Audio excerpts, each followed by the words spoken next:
Today, as we celebrate the part of nurturing talents, let us also celebrate the part of countless dreams and aspirations that will be ignited and nurtured through its pages.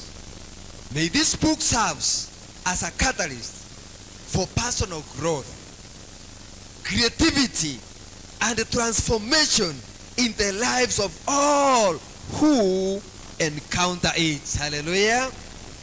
To Kate, this is for you, Catherine.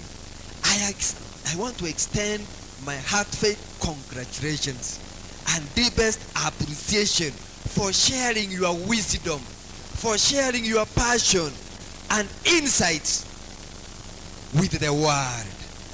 Your dedication to empowering others to unlock their full potential is truly commendable, and I have no doubt that nurturing talents will leave an indelible mark on all who dare to dream and strive for greatness. Hallelujah. In closing, let us embark on this journey of discovery together, embracing the challenge to nurture our talents, uplift one another, and make a positive impact on the world around us. May nurturing talents inspire us to reach new heights and fulfill our destinies as agents of change and ambassadors of hope. Hallelujah. You were created to bring or to make an impact. Leave a legacy through the use of the gifts that you have been given by God. With grateful hearts and eager anticipation, let us now consecrate this program. The books are here to the glory of God and the advancement of his kingdom in Jesus' name. So, we want to pray. Tunataka kuomba. Kazi ambayo dada yetu amefanya ni kazi kubwa sana. Amechukua muda mwingi sana kuandaa kitabu. Nimeona ukiangalia kitabu vile inaonekana, it gives you an appetite of reading and going through so that you can discover your talent and nurture your talent in Jesus' name. Tuombe. Baba yetu na Mungu wetu, tunasema ni asante kwa sababu umekuwa pamoja nasi. Asante kwa siku ya leo, umetuwezesha sisi sote tumefika hapa. Na tumefika hapa kwa sababu ya mtoto wako Catherine. Umemsaidia, umemfungulia, umempa akili na ameandika kitabu. Na leo hii tunakiweka hicho kitabu wakifu mikononi mwako Mungu wangu. Watakao kipata, watakao kisoma, naomba kiweze kuwa cha mibaraka. Kitukumbushe ya kwamba kila mtu, you created us in a unique way, and we have gifts you have given us, dear Lord. Tunapoenda kusoma hiki kitabu, kitusaidie tujue ya kwamba tunastahili kutumia kila ambacho ulichotupatia wewe Mungu wetu, ili tuweze kueneza Injili. Na hivi karibuni utakaporudisha ufalme wako, wengi tuwe karibu kulaki mawinguni. Programu hii ya siku ya leo nimekabidhi mikononi mwako. Yote ambayo yamepangwa na mwovu shetani nimeyakemea katika jina la Yesu. Nasema ni moto katika jina la Yesu. Wote watakao simama, wote watakao participate, nimeweka mikononi mwako. Naomba mapenzi yako yatendeke. Programu hii ukaiongoze mpaka hadi tamati, ni katika jina la Yesu tumeomba tukiamini, na kila mtu aseme amen. Mbarikiwe sana.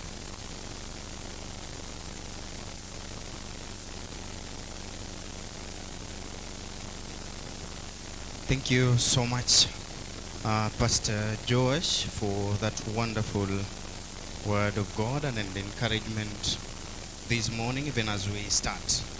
Allow me to welcome each and every one of us. We want to start off all the teams that are already here. Kindly register with our sister. You can raise up your hand so that they see you. All the team leaders, tafadhali tumuone kama ni choir, any group that is already here, your leader to go and register with her. At least we recognize you. We want to get a piece, just something like 3 minutes from Vision. Tunataka kuanza kupata presentations hapa mbele. We want to know, it's a talent day. So before we start, let's come and occupy the front seats. Tafadhali tuweze kusonga mbele ili watakao kuja kuchelewa waweze kuketi nyuma. Vision wanajiandaa kutupa something wakati tunafanya hivyo. Tafadhali tusonge mbele. If there is an empty seat in front of you, let's come and occupy them. It looks awkward when somebody is late and they walk all the way to the front. It doesn't augur well, it doesn't sit well with the program. So, tusonge mbele. Tusonge mbele. Kama kuna kiti mbele yako, tafadhali tusonge mbele. Yeah. Kama kuna kiti mbele yako, kwa unyenyekevu, kwa upole. Asante sana. Thank you for responding. Kumbuka kwamba tuko live pale kwenye Vuma Radio. Radio Vuma inatupeperushia matangazo haya moja kwa moja. Inafikia wananchi pale, na vile vile Laktar Media itakuwa inaungana nasi baada ya muda usiokuwa mrefu. Kwa hivyo ukiwa unaketi ukiwa ange, kwa sababu hakikishe watu wa nyumbani wasione hiyo yenye sitaki kusema. It's a talent day, we want to make it lively. Vision wanajitayarisha kutupa kitu. Baada ya Vision, kwa kiduchu tu tutapata Kenpo Karate Club. Kenpo Karate Club watakuwa wanatupa kitu cha kwanza. They will be doing their first presentation. I believe we have numerous number of activities that are going to take course. We have Kisii University Drama Group. They have spoken word, skit, dances. We have very many things to present today. Brian Siro, like I said before, memory verse, Kinanda, and you also have songs. I've talked of Vision, and we also have Professor Ombwana. Kuna ubokano. Hebu njoo mbele na hiyo ubokano. Professor. Nasikia akitembea kuna chingli. Asante sana. Professor, unakwenda kwa jina gani? Mimi kwa majina naitwa Richard Ombuna. Richard Ombuna. Toka Nyaribari. Saba. Nyaribari Masaba. Fundi wa mitambo utakuwa unanisaidia mic nyingine. Nyaribari, kutoka Nyaribari. Hii kitu ni mzito sana. Ni baadhi ya vitu, mtazamaji, vitu ambavyo tutakuwa tunaangalia siku ya leo. Some of the things that we will be looking at today. We have very many things. So hii inachukua muda gani mtu kujifunza? Inategemea tu kama umezaliwa na talanta ya kuimba, shika haraka. So tunaanza na beats, ni kama askari tu. Si unaona wakienda training wanaanza 1 2 1 2. So 1 2 ya askari, hata saruti ni 1 2. Kwa hivyo tunaanza 0 1 2 3. So ukiwa unataka kujua hii kwa haraka na kusoma tu. Mimi naweza icheza hii. Unaweza cheza kwa sababu vile wewe tuendeza kipindi, unaweza kuimba pia. Hebu tuone Profesa akitupa kitu. Hebu cheza ubokano. Kumbuka hii ni Global Talent Organization. inakupakulia vitu kali, vitu moto moto. Asante sana. Profesa anakwenda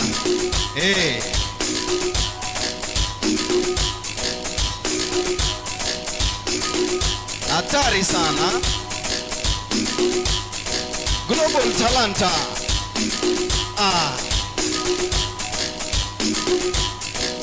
Nurturing talents. Asante sana.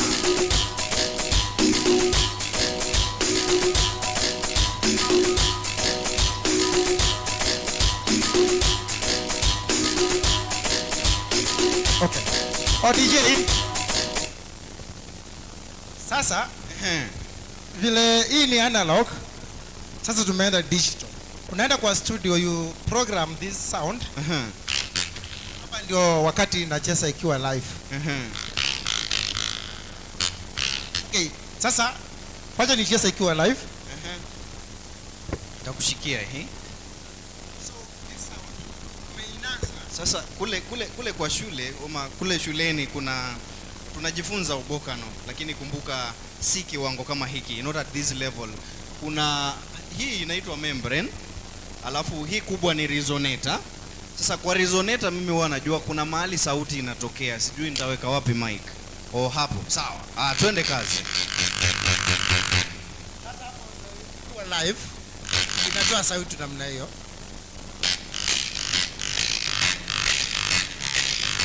Ayeba mite tarenti na bakogera babo monto mambia tarenti yogatara na bogotara ogatare ya chigabana tarenti yogatara na bogotera otare ya chigabana otera sabeshimiwa otera sabagani ogende mpaka gumu ile tarenti abekala tarenti yokogende nyange abekala tarenti yokominyoka yamono babakata nyesenge jo wakorabia mukarore tigorike egekabure nabana basomera ende bamanye obuya we tarenti nabakorero nyore meremo. So hii sauti iko authentic, original. Sasa tumeenda kwa studio, hiyo ni original. Tumeiprogram. Sasa naweza weka chini DJ twende kazi.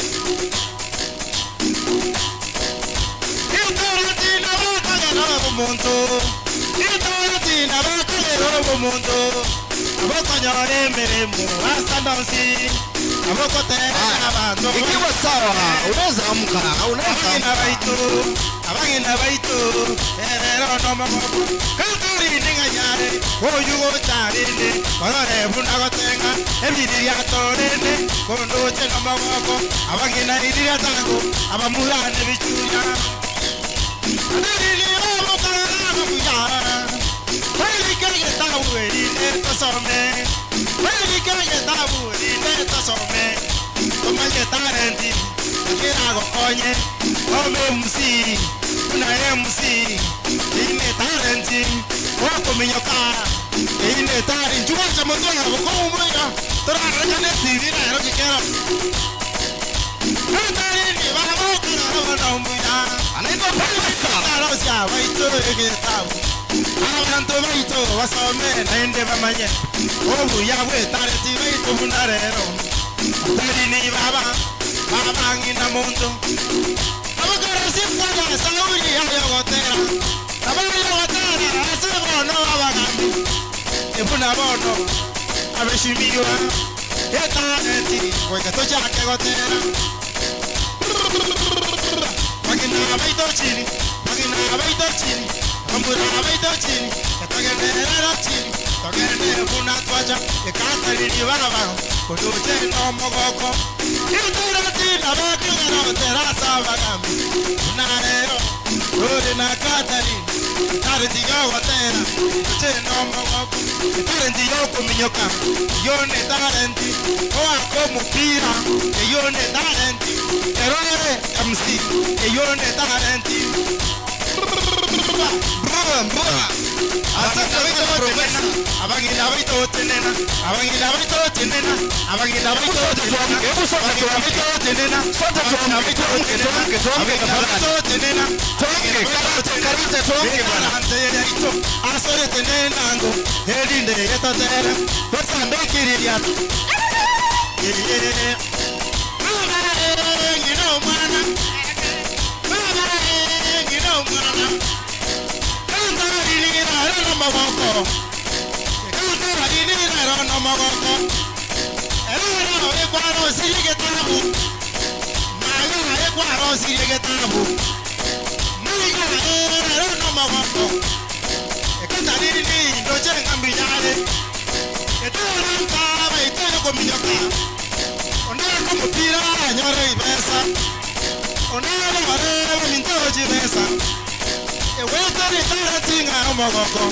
Global Talanta.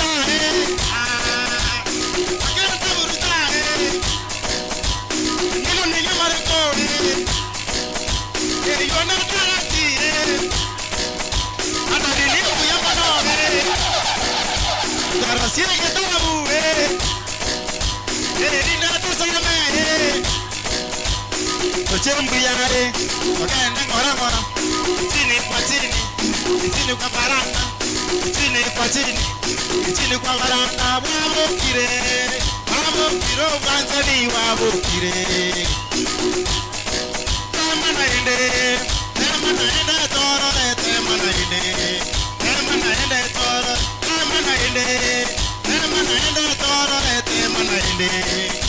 naende toro ayo baba atarini ke muto akarore tarenti akabe kige tabu asapochi tarenti abana maito achako baba teri igoro to agatire ekatarini no magoko manene tanya korora dotembi yare msi yeito yune tarenti chisani sanonemo chisani sanonemo gamito chisani sanonemo chambo cham yemone yake mungu gamito yemone yake mungu chambo cham yendele abagani gamito Global Talanta. Asante sana.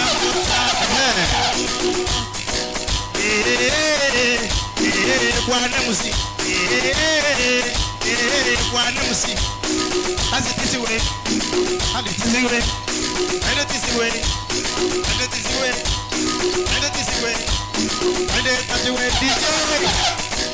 Asante sana profesa. Hey, wapi makofi ya profesa?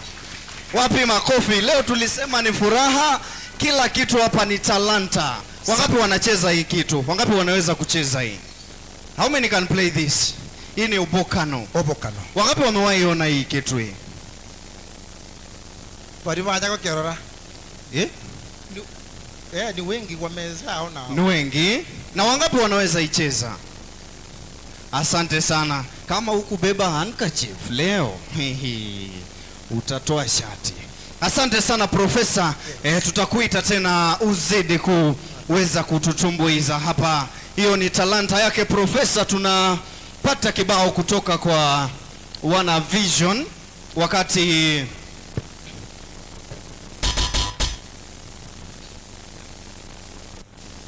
Brian Siro utakuja baada ya Vision. Tumeanza tu, wale ambao kwamba bado wako kule nje tafadhali tuweze kusonga ndani. Let's all come in. Hii ni Vision. Sasa kumbuka, chini ya Global Talanta Organization kuna vile vikosi ama ukipenda stakeholders ambao wanahakikisha kwamba mambo yako sawa ndani ya Global Talanta.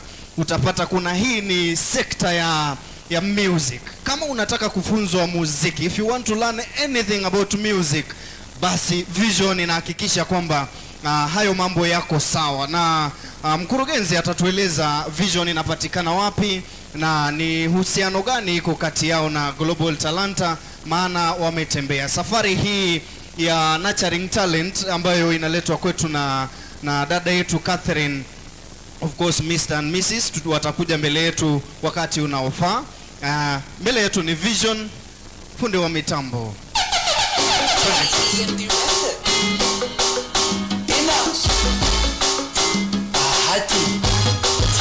Let's go. Natafuta kamani, mali safi kazai, kaniita gedadi. I want you to dance with you, baby boy you move so cool. I love the way you move. Is it because I dance with you? Is it because I kiss you? Is it because I go with you? Is it? Kila mtu songa mukanda, kila mtu songa mukanda, kila mtu songa mukanda, kila mtu songa, kila mtu songa, kila mtu songa mukanda, kila mtu songa mukanda, kila mtu songa mukanda, kila mtu songa, kila mtu songa, kila mtu, kila mtu, kila mtu, nalingina mamisawa.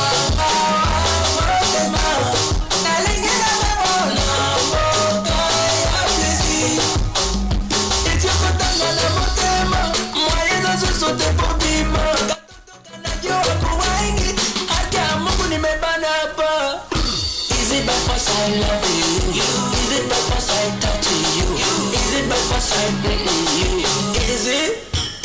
Kila mtu songa mukanda, kila mtu songa mukanda, kila mtu songa mukanda, kila mtu songa, kila mtu songa, kila mtu songa mukanda, kila mtu songa mukanda, kila mtu songa mukanda, kila mtu songa, kila mtu songa, kila mtu. Dr. Jeff, Kadi Ledeta, Vicky Mutwani, System Musangaya. Don't understand this feeling, but I'm loving the feeling. This love is personal, that's why I love you personally. This love you give me so magical, that's why I love you so badly. My heart speed and me talk down, can you drive me just like you want down? My heart speed and me talk down, up in my motor. My heart speed and me talk down, can you drive me just like you want down? My heart speed and me talk down, up in my motor. Can we dance to? Baby, that dance. Hold me and dance.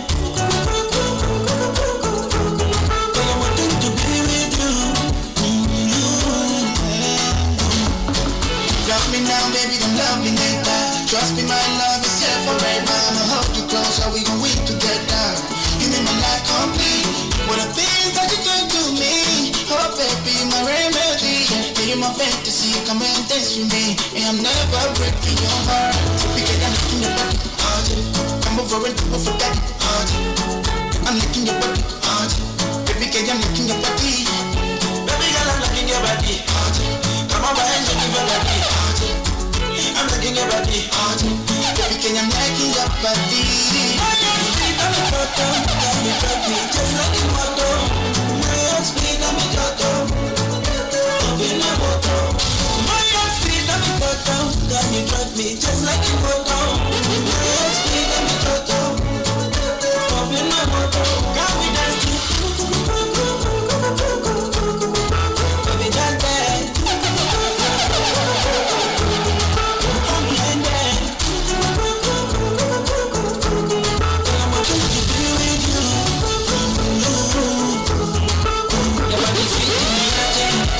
Asante sana Global Talanta. Yo ni Vision. Wana Vision. Wewe, hebu ngoja. Njoo. Habari yako? Unaitwa nani? Rachel, how long do you take to train these moves? How long does it take? Ni ngumu sana. Sasa dada Catherine, si ungeniambia nisivai koti? Ebu, who is your teacher? Mr. Anthony. Wave. Asante sana. Wapi makofi ya Vision ndani ya Global Talanta? Hey. baada ya hapa mtakuja kunifunza kidogo. Halafu prof, nimejulishwa kwamba prof ndiye anasimamia mafunzo ya ubokano na some musical instruments hapa ndani ya Global Talanta. Tunapata ndugu yetu Brian Siro atakuja na kinanda. Let me recognize the presence of Kebiringo SDA wako ndani. Vile vile kuna Gion Seri SDA, hizi ni choirs. Alafu tuna Talanta Kids. I was in an event kule maeneo ya Nyanza kule Rubicraft. Kuna mtoto hapa mtaona, ngoja tu. Global Talanta, hawa Talanta Kids.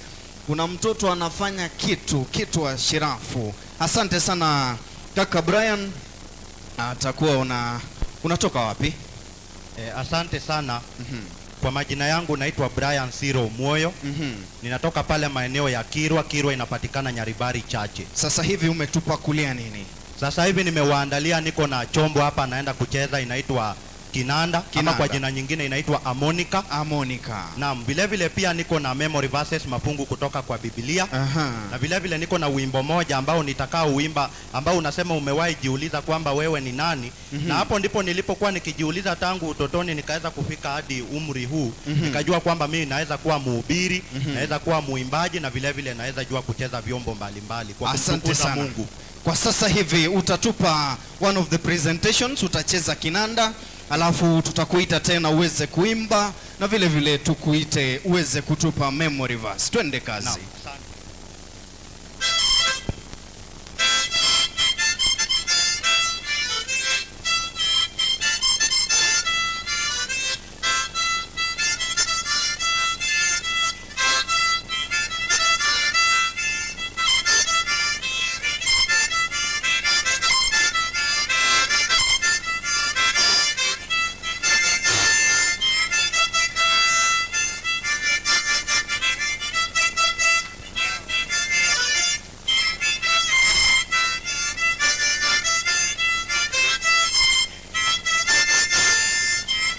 Msikuwe wachoyo.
Makofi. Hebu nipe amina kubwa. Asante sana kaka Brian. Hebu kama unaketi karibu na dirisha, fungua. Hii imepanda na unaona ukifika hapa mbele you know what to present. Asante sana Brian. Tutakuita tena uweze kutupa memory verse na vile vile uweze kutuimbia. Asante sana.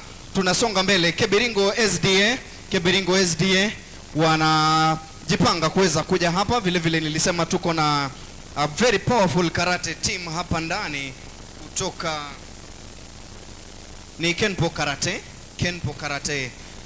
Baada ya Kebiringo, Kenpo Karate tuweze kufika hapa mbele. Asante sana this is a very serious launch. Kate Kemunto ameweza kuhakikisha kwamba anaangalia vijana na atatuambia what she has for the youth, for the society, for the adults, what she has for Kenya and for the world. Asante sana. Wakati huo ama muda huo utaweza kufika Kebiringo SDA. Baada ya wakimaliza tutapata Kenpo. Kisii University vile vile muwe tayari. Kisii University inajulishwa ni Kebirigo South. Asante sana Kebirigo South, wanatupa wimbo mmoja hatari sana. Kumbuka kuimba ni talanta, kucheza ala za muziki talanta. Kwa hivyo today it's all about talents. Hata kuvaa ni talanta. Hata kuvaa ni talanta watu wangu. Ngoja uone.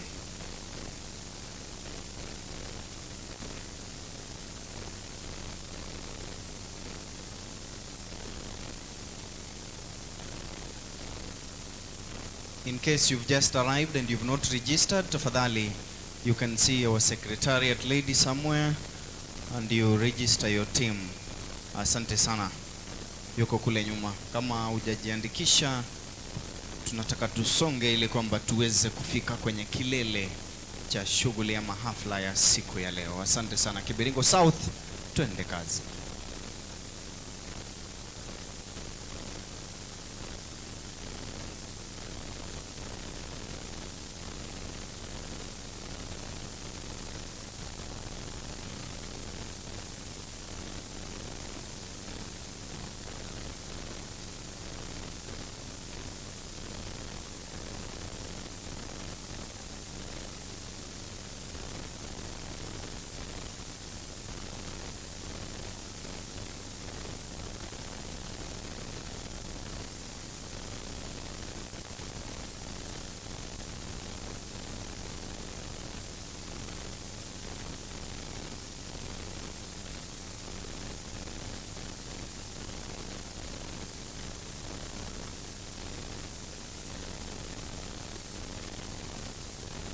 Vision na fundi wa mitambo, nyinyi mtakuwa anga isiweze kuwa tulivu, mtakuwa mnacheza kama nyinyi.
Tuleo hiyo pia ni talent.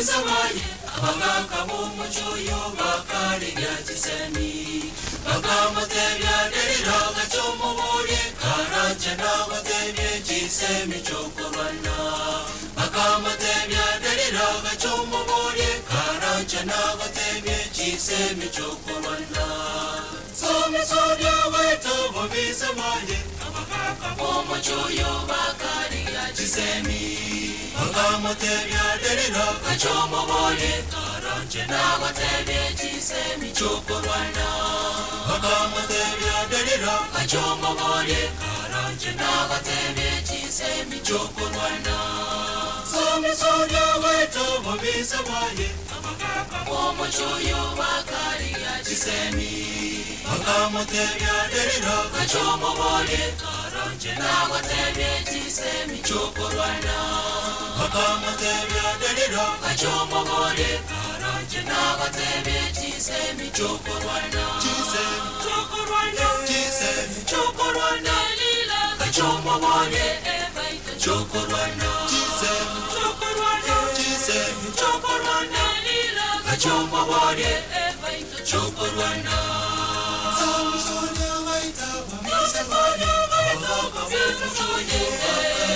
Gisemi bakamutebya derira gacumuburi karanje cyokorwana Gisemi cyokorwana bakamutebya derira gacumuburi karanje cyokorwana Gisemi cyokorwana Samsoni waita wabisamaye abaganga b'umucuyo bakari ya Gisemi bakamutebya derira gacumuburi karanje cyokorwana Gisemi cyokorwana bakamutebya derira gacumuburi karanje cyokorwana Gisemi cyokorwana Samsoni waje kwimwabororo kamutebya derira moruse tukeyaye Samsoni waje kwimwabororo kamutebya derira moruse tukeyaye aje kuiva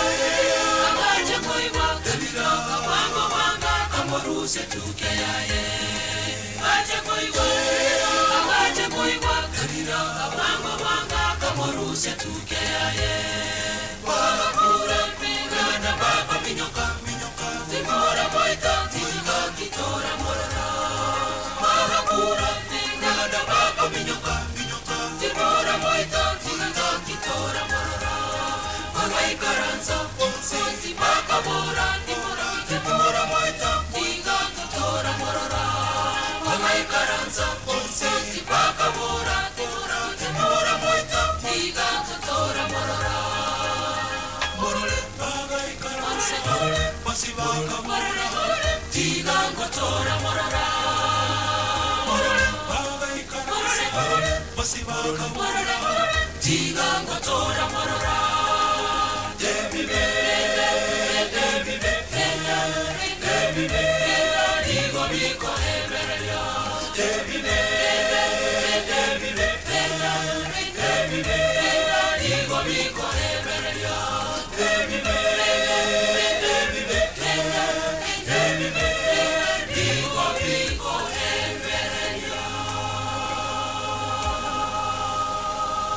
Wapi amen kubwa. Asante sana. Hebu nipate kiongozi hapa. Alafu wewe njoo bwana, njoo. Huyu njoo bwana. Hatari sana. Kiongozi nawe ubaki huku. Habari yako? Nzuri. Hebu songa hapa. Unaitwa nani? Carlton Kasona Maya. Unaitwa nani? Carlton Kasona Maya. Carlton Kason Amaya. Na nikuulize, hebu onyesha kidogo. Hebu nipe beat vision kidogo tu. Nataka sijui mliona venye amesimama? Hiyo pia ni talent. Mimi nikikuwa mkubwa nataka nikuweka. Hebu simama hivyo. Haya, hebu conduct hiyo. Wapi makofi bwana? Asante sana Carlton. Carlton, this is a very good talent. Sasa mkiona Global Talanta si tu kuzungumza na si panganga. Mnaona vitu ambavyo vinaendelea. This is a product of A global talanta. Wapi makofi yake? Wewe ukiwa mkubwa ungependa kufanya kazi gani? Pilot. Halafu wapi makofi ya pilot? Sasa mimi nikikuja kupanda ndege utanibeba bure, sawa? Haya. So hebu tueleze ni nani anakufunza kufanya mambo kama haya? Unajua kitu unafanya hata mimi siwezi, inafaa ifanywe na watu wakubwa. Unapata wapi ujasiri wa kufanya mambo kama haya? Babangu ndo alinifundisha. Wapi makofi ya baba? Asante sana. May God bless you. Pia ni global talanta, tutaweza ni talanta kids. Nitaweza kuwapa nafasi ili kwamba pia nao waweze kutupa walichotupa kulia. Tell us about your choir, mnapatikana wapi, alafu wimbo ulikuwa unazungumzia nini? Tuko live pale kwenye Vuna Radio na vile vile kwenye YouTube channel. Kwa hivyo ukiketi, nilisema uketi vizuri. Tell us about your song ilikuwa inazungumzia nini? Na wasalimu wa mjambo. Kwa majina naitwa Zipora Ondieki kutoka Kibirigo South Church Choir. Kwaya yetu inapatikana wilaya ya Nyamira. District yetu ni Kibirigo. Tumeimba wimbo inaongea juu ya Samson. Unajua Samson kwa Biblia vile alidanganywa na Delila akamunyoa nywele.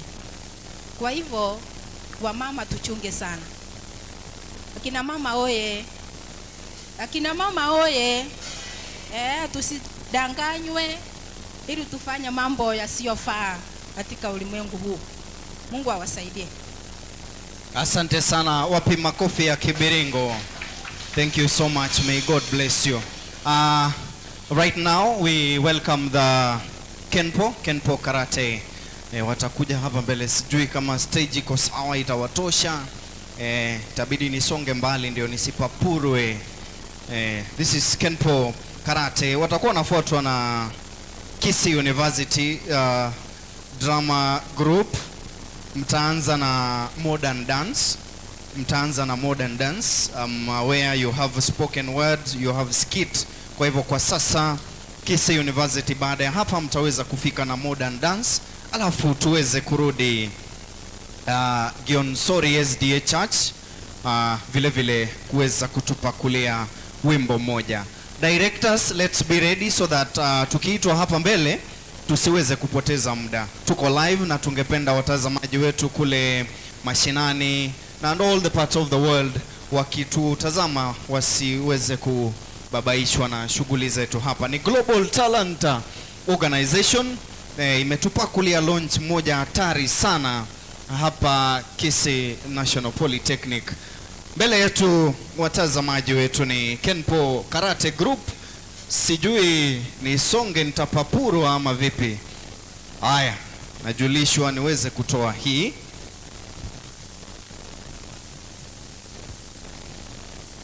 Haya, Kenpo, cheza kama nyinyi.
Wapi makofi, wapi makofi. Wanaendelea. Asante sana.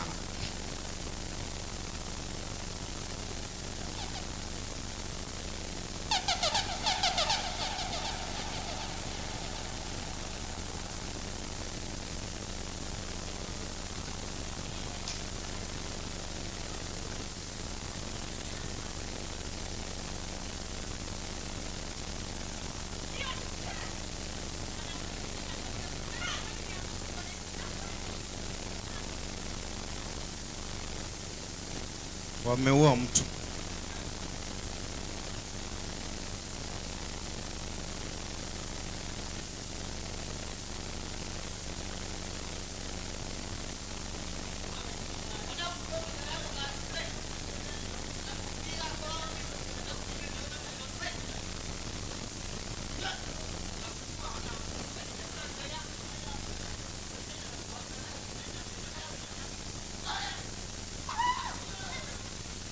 Amepigwa huyo.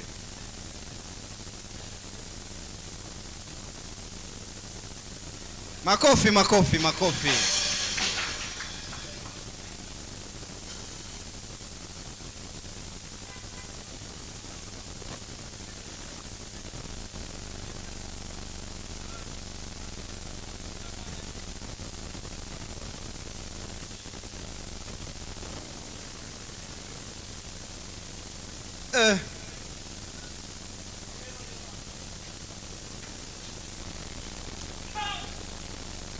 Leteni ambulance.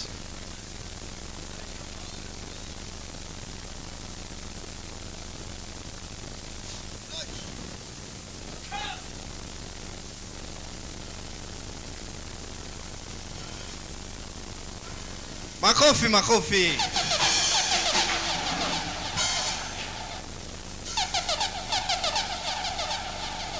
Hii ni hatari.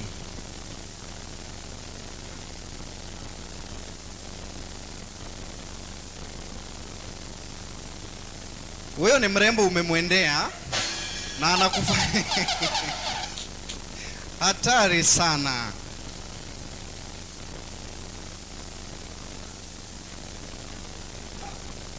Mwenye mali amempata. Kwisha yeye.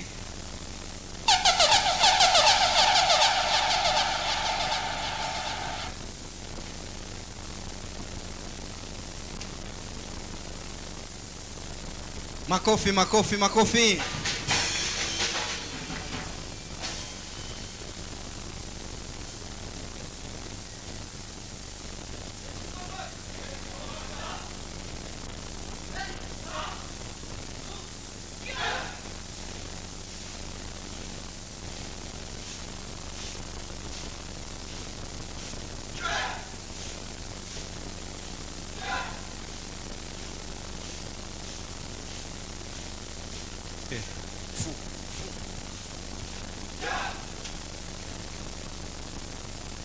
Makofi. Asante. Global tusonge nyuma kidogo. Kisa University, get ready. Hebu nipate kiongozi wenu hapa. Kiongozi wenu. Hebu.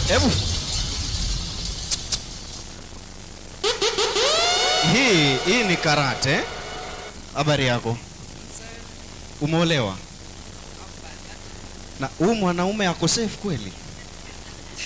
Hebu nikuulize. Hebu njoo hapa mbele. Utueleze. Hii ni talanta, maana unajifunza si kupigana, sio? Yeah. What do you gain training these things? Okay. The basic reason why I train karate. The basic reason why I train karate is to acquire the basic self-defense skill and also to defend the weak. For society side, the ladies, we are not safe at all. So, inafaa weka msichana, you get the basic skills zenye unaweza jidefend ukiwa nje. Sasa watu wameharibika, na kama una hiyo skill ya kujidefend, then you're by yourself, hakuna mtu anakusimamia. Yeah. Kwa hivyo mimi nikileta nyef saa hii utanimaliza? Mbona nilete nyef? Tuanze kidogo. Haya, wapi kiongozi? Hebu kwanza wacha nikuulize. Now you know we need to train even this. Do you train even the little children? Train watoto wadogo. Yes, I tuko Kisii University, tunatrain student wa Kisii University. Alright, asante sana. Hebu nipate kiongozi wenu. Zungumza kwa sauti. Tuko live pale Vuna TV, kwa hivyo zungumza kwa sauti. Unakwenda kwa jina gani na what did you think of to come up with such a group? Okay, I go by the names Magambo Steve. The reason why we came up with this wonderful team is to protect and engage ourselves to support the society. First of all, you know, as youths, the street is very dirty, and we encounter several challenges in the street there. And as youths, we are likely to be attacked by some individuals. So when we train karate, we inquire and equip ourselves with the self-defense techniques that can enable us to evade those attacks. Are you telling us that apart from the careers, or let me say apart from books, we can also do other things? Yes, we can do a lot of things. Now, what is the importance, apart from maybe let's talk of self-defense, what are some of the things that the techniques you learn here can help you in life, talent-wise? One of them is we engage in sports. Also, is for physical fitness. You know, there are some diseases that can be eradicated when you train. Your body is fit to, so you can acquire, your immune can be strong. Yeah. Asante sana. I believe you have more. Mtakuja kutupa wapi makofi ya karate team hapa Kenpo. Asante sana, asante sana. Ay, asante sana. Huyo msichana amesema anaweza nimaliza. Ngoja tu. Kisii University. Wakati tunapata mdundo kidogo kutoka kwa Vision.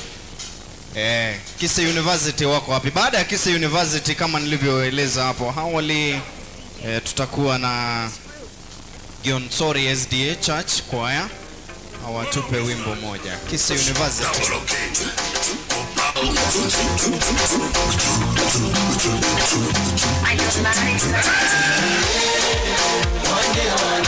Le général Dangote, le grand Maman Dangote.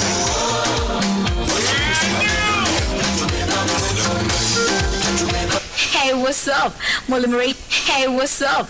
Mullim Rachel here, and you are now rocking with the baddest DJ of the baddest crew.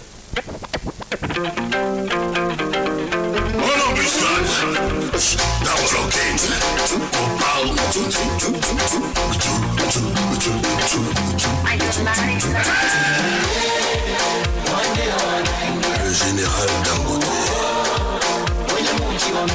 le grand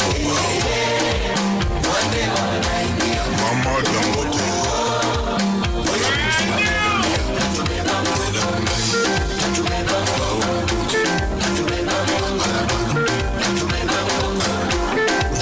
Unapaka leo kama jibu sipati, yani mpaka leo tebaki katikati. Rafiki wa kweli ni nani? Rafiki ni ndugu wa majirani. Unepati na kwa starehe wakulia nawe msibani, wakukosa kuongezea ama yule walipendana. Nimegoma rafiki Ricardo dans le Fumwe. Race for the hottest mixtape in town.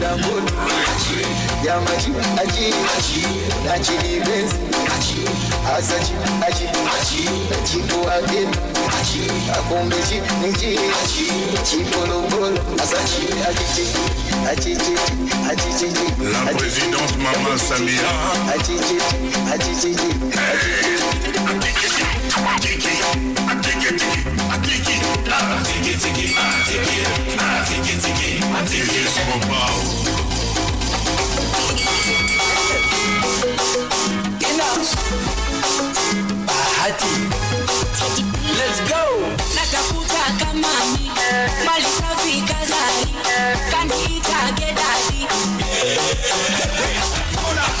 itchy to dance with you. Make you move so fast. I love the way you move. Is it because I dance with you? Is it because I kiss you? Is it because I go with you? Is it? Kila mtu songa mukanda. Kila mtu songa mukanda. Kila mtu songa mukanda. Kila mtu songa. Kila mtu songa. Kila mtu songa mukanda. Kila mtu songa. Asante, asante, asante. Kila mtu songa. Kila mtu songa. Kila mtu. Kila mtu. Kila mtu. Ila. Kila mtu. Nalingina komisa wa. Thank you so much. I know you're gonna dig this.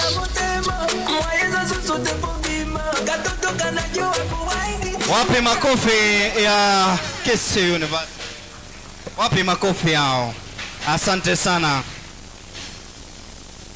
Huwa mna perform events kama gani? So thank you, tuna performing kama weddings. Performing governor, tuna performing governor. Tuna performing governor. PPMC. Road shows. Asante sana. Mmewahi pata pesa from this talent? Yeah, a lot. Asante sana. Mnaitwaje? CPK. Mnapatikana wapi? Hapo tu. CPK. Asante sana. CPK. Wapi makofi ya CPK? Asante sana. Asante sana. Tuwaita bado mzidi kutupa miondoko. Asante sana. Nataka niite Talanta Kids. Alafu nilizungumzia so that we at least we break that flow. Gionsori baada ya Talanta Kids, Gionsori muwe kwenye jukwaa. Asante sana. Let me recognize the presence of the chief principal wa Rubicraft. Ametembea na mwalimu anakwenda kwa jina George Odongo. Huyo ni chief principal wa kule Rubicraft, shule ya Shirafu ambayo pia inakuza talanta sana. Hebu niwafunze salamu. Nikisema Global Talanta Organization, mnasema talent. Tuko sawa? Hebu nione kama tuko ndani. Global Talanta Organization. Hakuna hiyo hakuna. Hata haijafika pale kwenye jiko bwana. Global Talanta Organization, talent. Asante sana. Leo tunapumua talanta, tunaimba talanta, tunazungumza talanta, na kila kitu leo ni talanta. Hadi sasa nikikuwa mkubwa nataka nikae kama wewe. Sawa?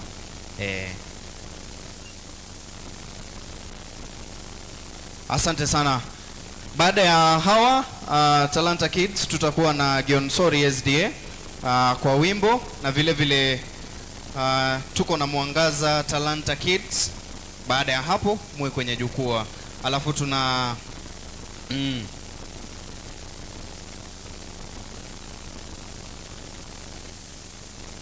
Talanta Kids wana mambo hapa. Sylvia Siko vile yuko ndani, atakuja kwa memory verse. Asante sana.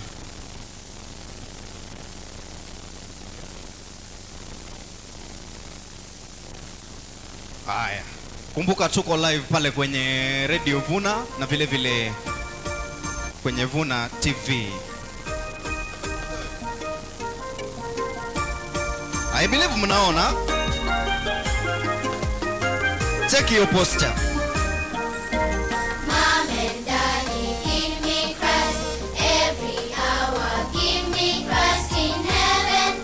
He wants me there. Oh, Jesus Christ, my friend. In heaven, He wants me there. Oh, Jesus Christ, my friend. Mom and Daddy, give me Christ every hour. Give me Christ in heaven. He wants me there. Oh, Jesus.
my model, teach me daily his character in heaven. He wants me there, oh Jesus Christ, my friend. In heaven, he wants me there, oh Jesus Christ, my friend. I'll go to heaven, I'll walk in heaven, I'll sing in heaven with Jesus Christ, my friend. I'll go to heaven, I'll walk in heaven, I'll sing in heaven with Jesus Christ, my friend.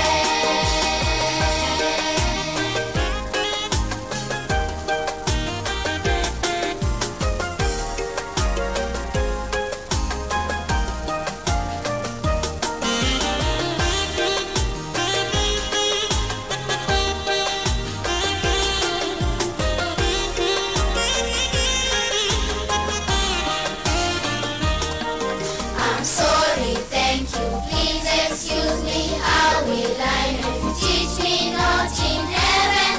He wants me there, oh Jesus Christ, my friend. In heaven, he wants me there, oh Jesus Christ, my friend. Oh yes, I'm sorry, thank you, please excuse me. How will I know if you teach me not in heaven? He wants me there, oh Jesus Christ, my friend.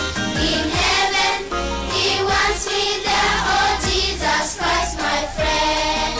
I'll go to heaven, I'll walk in heaven, I'll sing in heaven with Jesus Christ, my friend.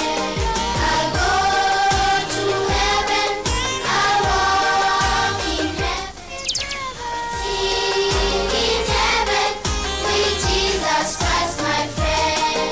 I'll go to heaven, I'll walk in heaven, I'll sing in heaven with Jesus Christ, my friend.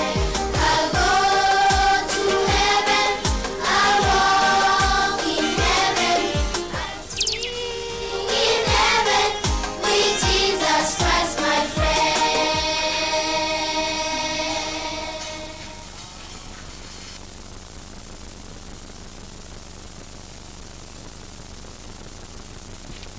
Sasa fundi wa mitambo, wewe njoo hapa bwana. Wapi Cleverly? We uko class? Grade 2.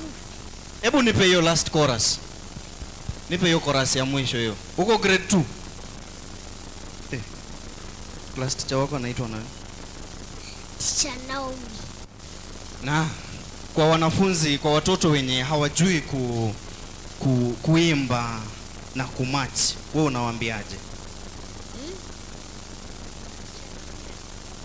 Oh, I'm told Teacher Naomi is around. Teacher Naomi. Wow. Teacher, sasa. This is a good work, eh? May God bless you. Wapi makofi ya Teacher Naomi? Thank you so much. Ungependa kuambia nini watoto wenye wanatoshana na wewe? Wenye hawataki kudance, hawataki kuimba? Nitawaambia dance kama mimi. Na pia waimbe kama wewe. Oh, na pia nini ingine?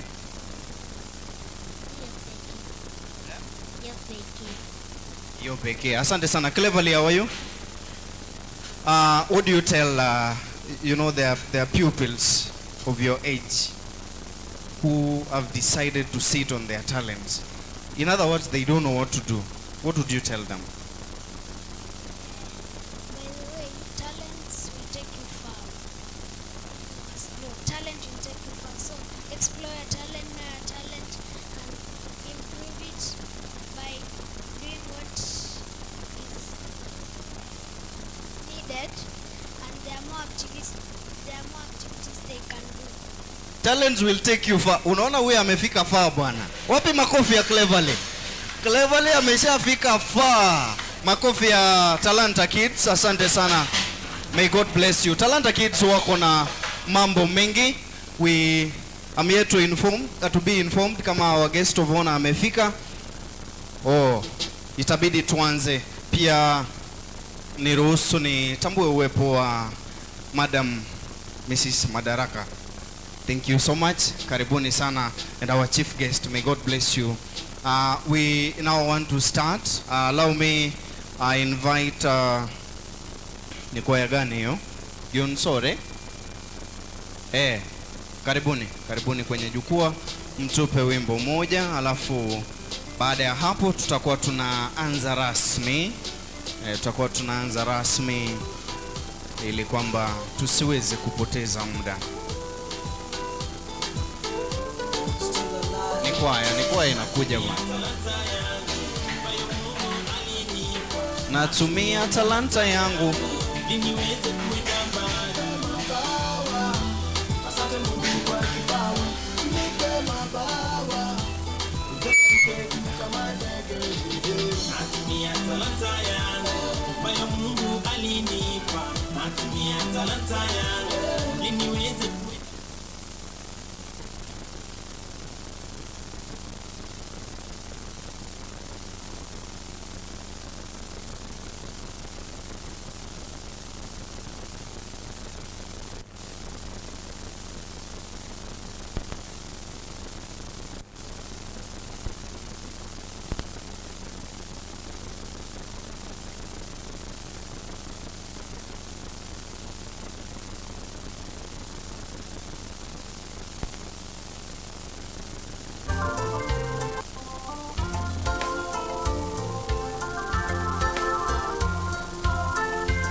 tuzikiisha hapa duniani, tutalala tukimsubiri Mungu wetu. Ni rafiki Yesu atatufufua, tutavikwa mwili usioharibika. Kazi zetu zikiisha hapa duniani, tutalala tukimsubiri Mungu wetu. Ni rafiki Yesu atatufufua, tutavikwa mwili usioharibika. Tunakaza mwendo tumwone Mwokozi, hatutarudi nyuma kwa yule shetani. Tuna ujasiri, tutashinda vita ukiwa na sisi, mkombozi wetu. Tunakaza mwendo tumwone Mwokozi, hatutarudi nyuma kwa yule shetani.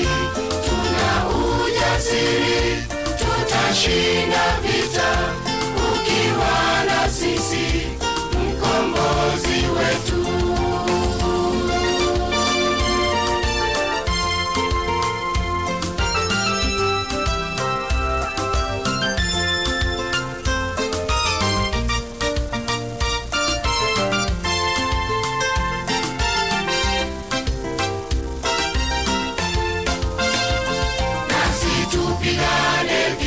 Tumalize mwendo, kuna taji zetu tutapewa na Mungu, tukishinda dunia na maovu yake. Kunayo mazuri yatungoja mbinguni, nasi tupigane vita tumalize mwendo. Kuna taji zetu tutapewa na Mungu, tukishinda dunia na maovu yake. Kunayo mazuri yatungoja mbinguni, tunakaza mwendo tumwone Mwokozi, hatutarudi nyuma kwa yule shetani. Tuna ujasiri, tutashinda vita ukiwa na sisi, mkombozi wetu. Tunakaza mwendo tumwone Mwokozi, hatutarudi nyuma kwa yule shetani. Tuna ujasiri, tutashinda vita ukiwa na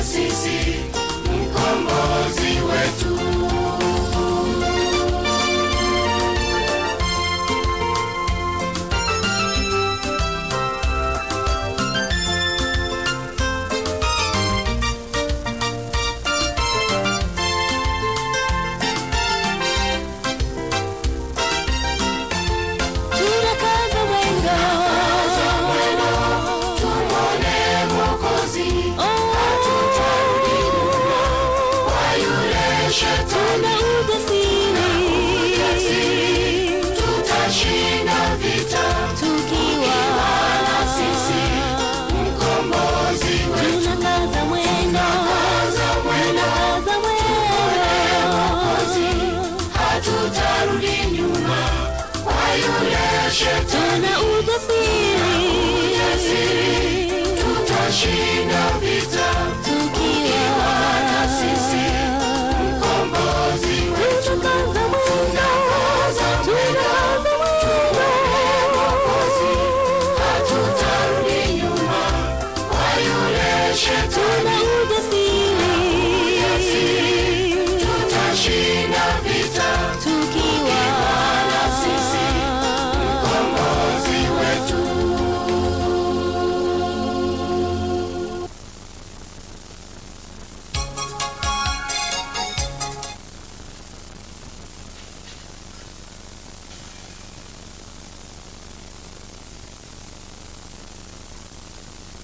Thank you so much, Kebiringo SDA.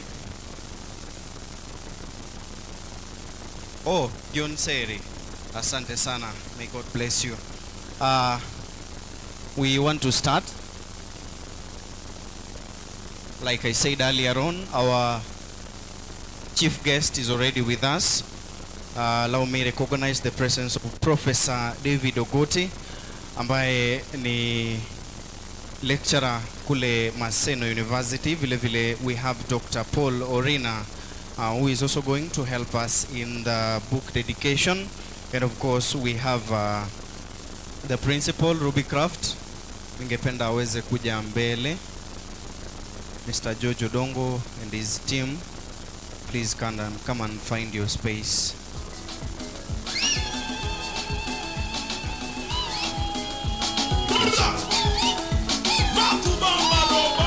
Dr. B on these ladies and gentlemen.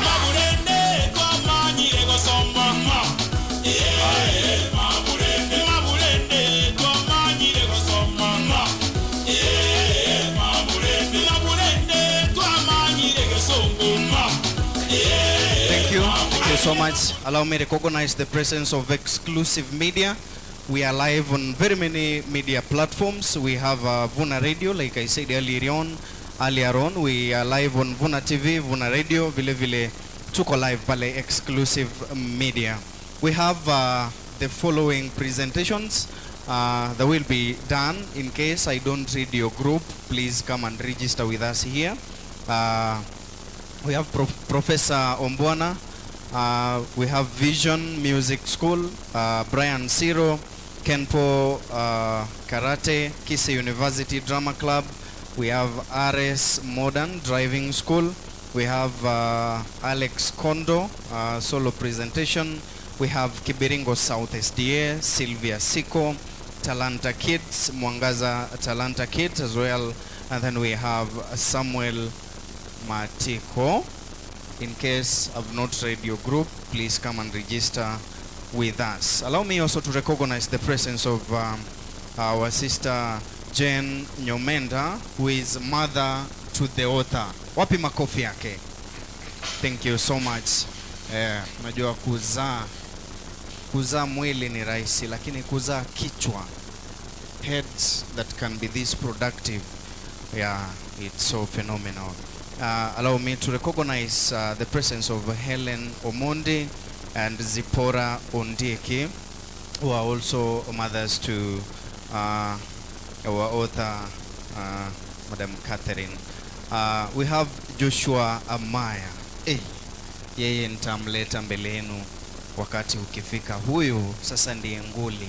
Najua kuna gari, kwa gari I pay respect, I give respect to three things. Number one, kuna engine, alafu kuna fuel, kuna center bolt, na kuna driver. I'll tell you where he falls. Thank you so much.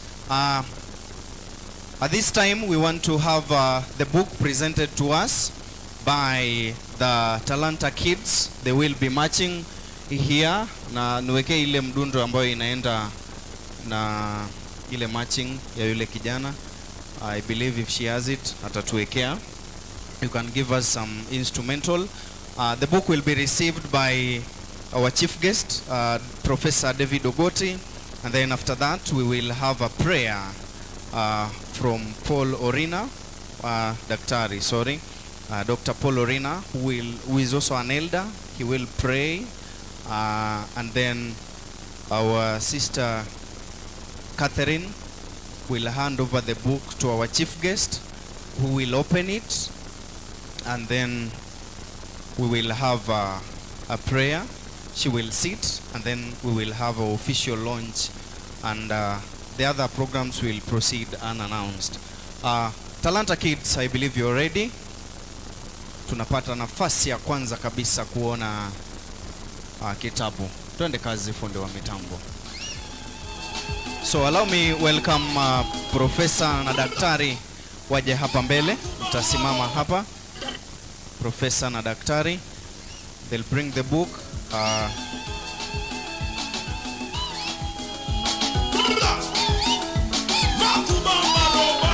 Dr. B on these ladies and gentlemen.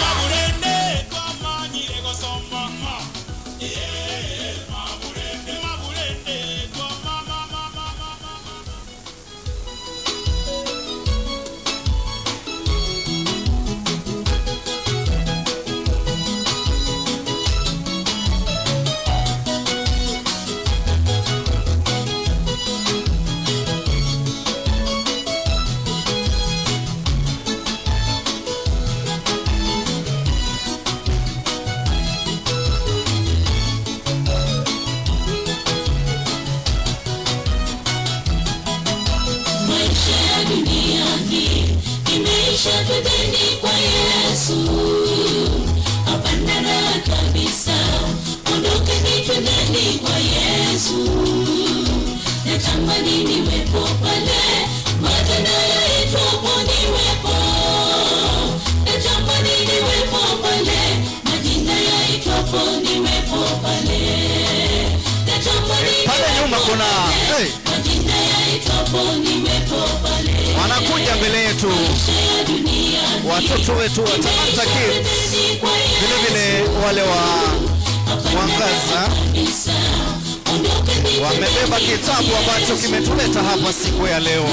Hii ni Global Talanta Organization. Asante sana.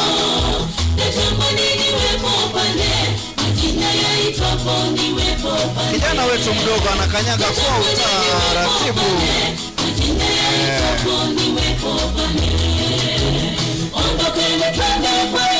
Asante sana.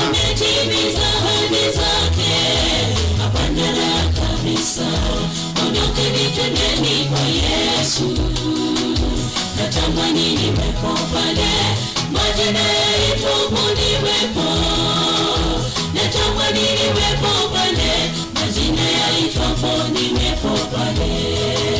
Natamani niwepo pale, majina yaitwapo niwepo pale. Ondokeni twende kwa Yesu, ametimiza ahadi zake. Hapana kabisa, ondokeni twendeni kwa Yesu. Natamani niwepo pale. Global Talanta. Thank you so much. May God bless you. Very special day. Majina yaitwapo niwepo pale. Natamani niwepo pale. Majina yaitwapo niwepo pale.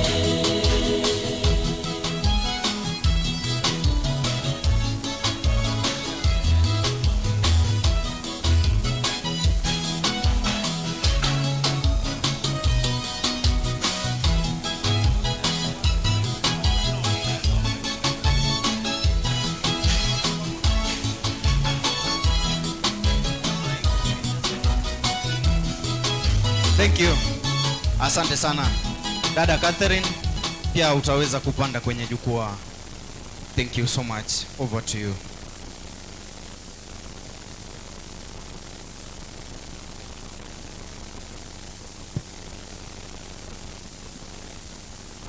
Let us pray.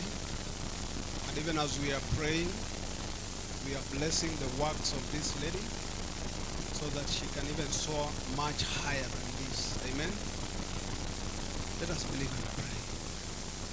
Our kind and gracious Father who art in heaven, we thank you, we honor you, we uplift your name, Lord, this afternoon, for how great you've been to our lives.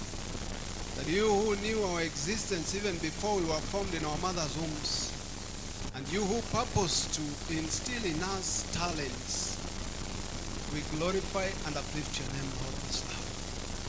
We thank you for your greatness and how you have displayed yourself before us by explicitly expressing that which is within us. Born innocent, Lord, with the architect of heaven, so much has been inbuilt in us.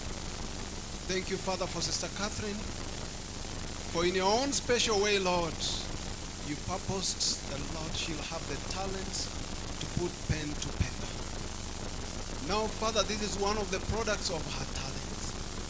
That beautiful morning when we appear before thee, Lord, and we trust that all of us have that opportunity to see you that beautiful morning when you call us home.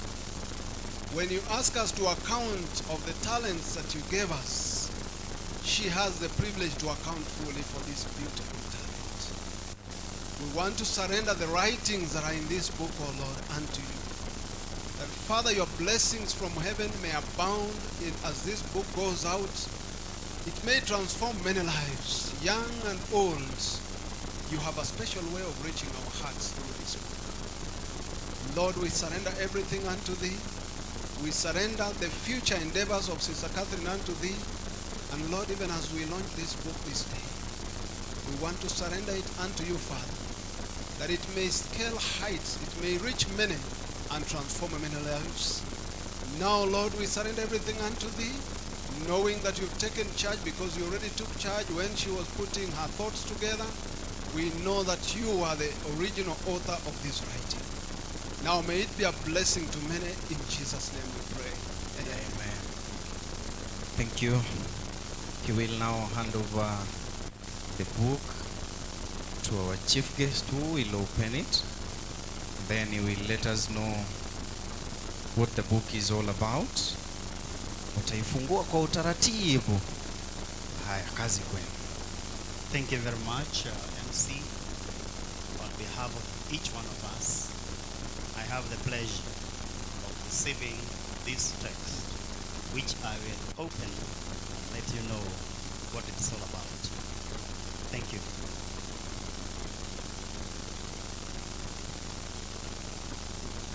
Hey, wapi makofi? Thank you so much. Asante sana. This text, which we have received, is titled Nurturing Talent, Unlocking Potential for a Fulfilling Future by Catherine Kemunto. Makofi kwa Kemunto.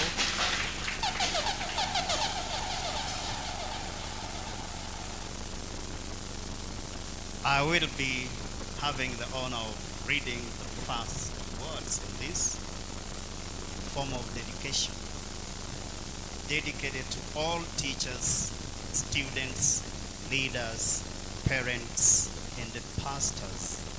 May our collective efforts empower our institutions with the realization of each individual's potential.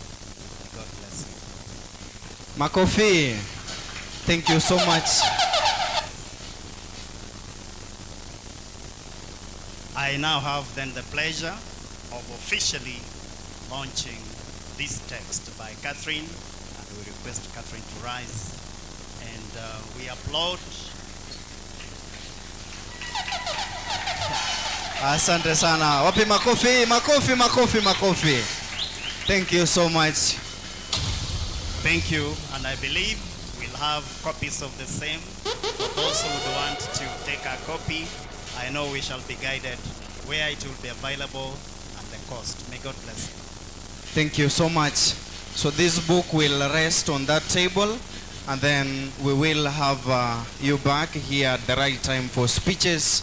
Allow me, ladies and gentlemen, now to bring to you guest of honor, sir. With your permission, allow me to bring to you some presentations here. We are launching a book that talks about talent. You know, letting people know what can be done apart from the academics, things that are killing us in classes everywhere.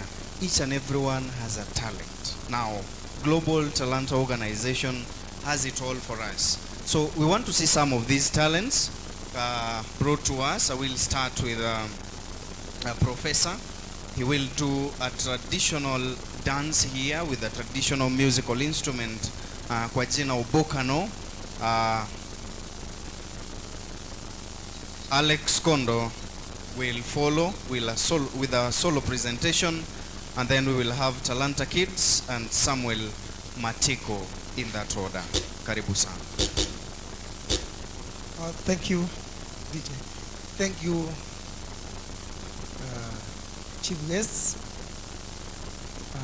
Madam Catherine, and all protocol observed. Good afternoon. My name is Richard Ombuna, aka Professor Bokano.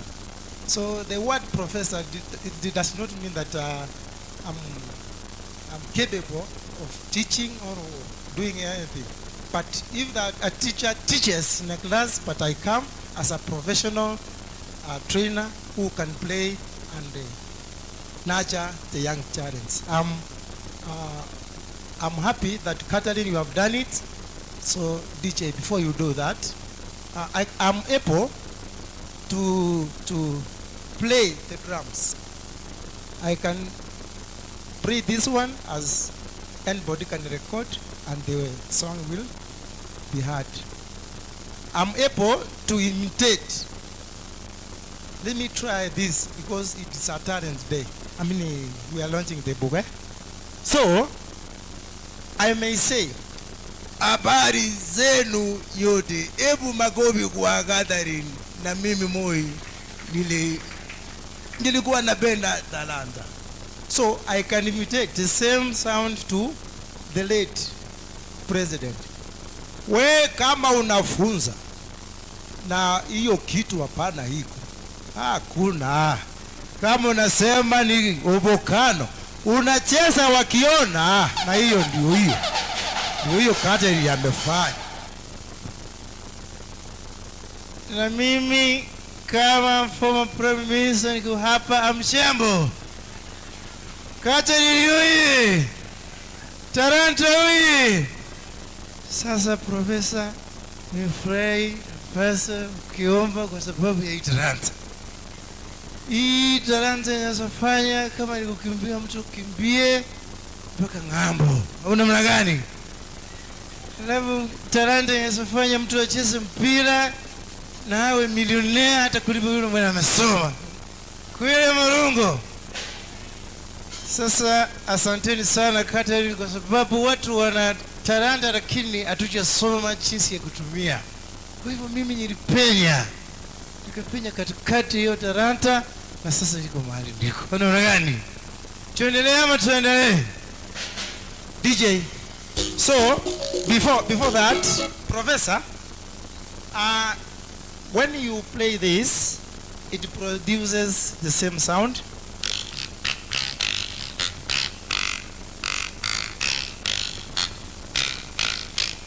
So, if I can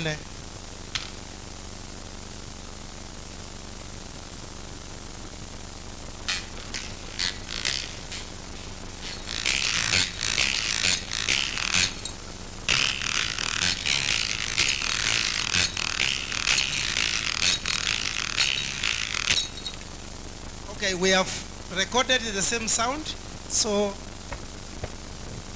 I can DJ tuende kazi sasa.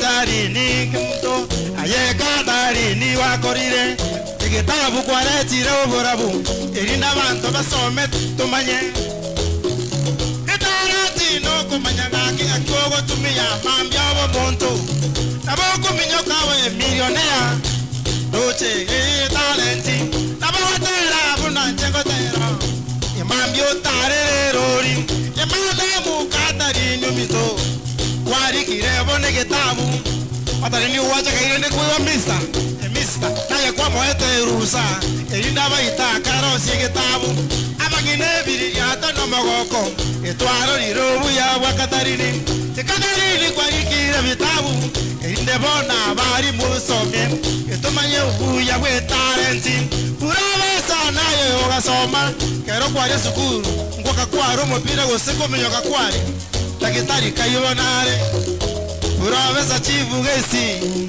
naboko tenga buyore abagina baito karatenga torore ducherero no mogoko ayo mogaka ayo mugina ko more nyumba toro mwana nkigo serara kore aminyoke na bako be millionaire atenge atere na bako motenengu wa baite tarenti na bayo come nyamoro baite tarenti purobesa na bayo come nyamoro baito tarenti kuyamano bada mukatarini kuyamano senge toye tarenti kuyamano senge toye tarenti pari kira yatabu katarini eko yera bari mu basome paturansire jasa bana erinde babaje tarenti baito katarini madam baito amagoko kake tarenti nengiya abangine biri ya torende ya tarenti bono nengiya abangina baite tarenti eko yera umuntu kwa menyapi Asante wasongo na magoko. Asante ni na magoko. Erero baito na magoko. Asante. Cheba no na magoko. Thank you. Wapi makofi yake? Haya, sasa hebu tueleze. Ala hii ama chombo hiki kifaa hiki kinaitwaje? Okay, hii inaitwa kitu gani? Chombo yote? Obokano. Obokano. Ndio wakaniita Professor Bokano. Bokano. Yeah. Hii ni Obokano na mimi Professor Bokano. Bokano. Now, yes, can you teach children, can you teach the youth, unaweza funza wengine kujua kucheza kifaa kama hiki na itakuwa na manufaa gani mtu kujua kuicheza? Kwanza Professor Chief Guest, hii kitu inaweza fanya tembee dunia. Sisi tunategemea ngambo sana ati niende Amerika, niende. Sasa niende wapi kucheza niache hii. Sasa hii imenifikisha mbali. Mzi. Ukitaka kuona mtu mwenye anaweza cheza hii kitu ni all about body movement. Sasa kama kwa mfano MC tufanye hivi. Hivyo. Sasa ikiambatana na hii ni amaya maya katebi hunga some kakana tingo soma katarinji gaso menere bwarire asiba wapi makofi yangu wewe. Asante. Okay, na swali la pili umeniuliza unaweza funza mtu ajue haraka. Sasa kama wewe utaweza jua haraka, tunaanza hivi. Unasikia hiyo sound?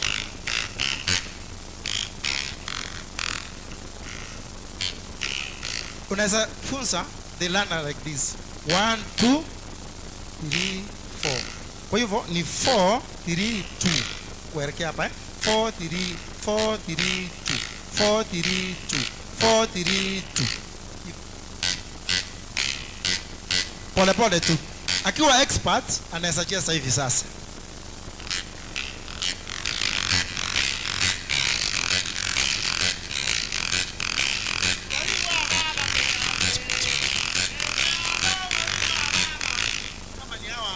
Chants ambao wako .coms unaweza cheza kama reggae tu. One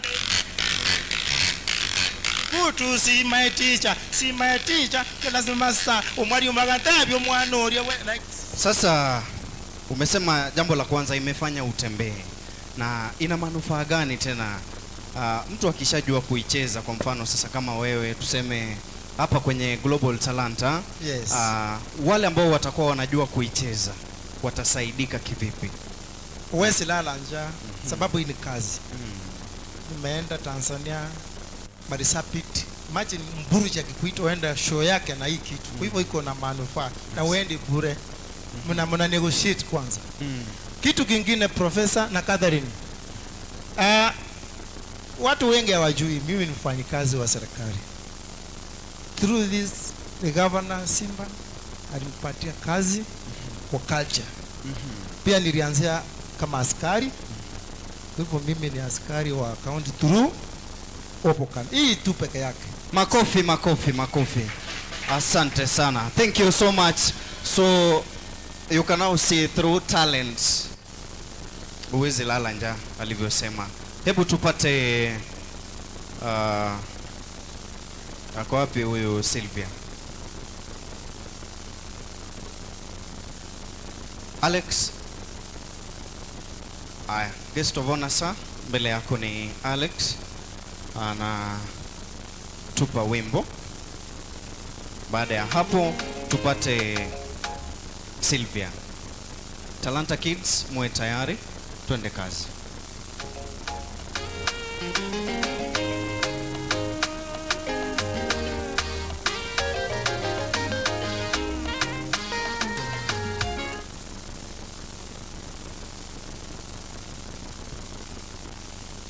Tutaimba wote.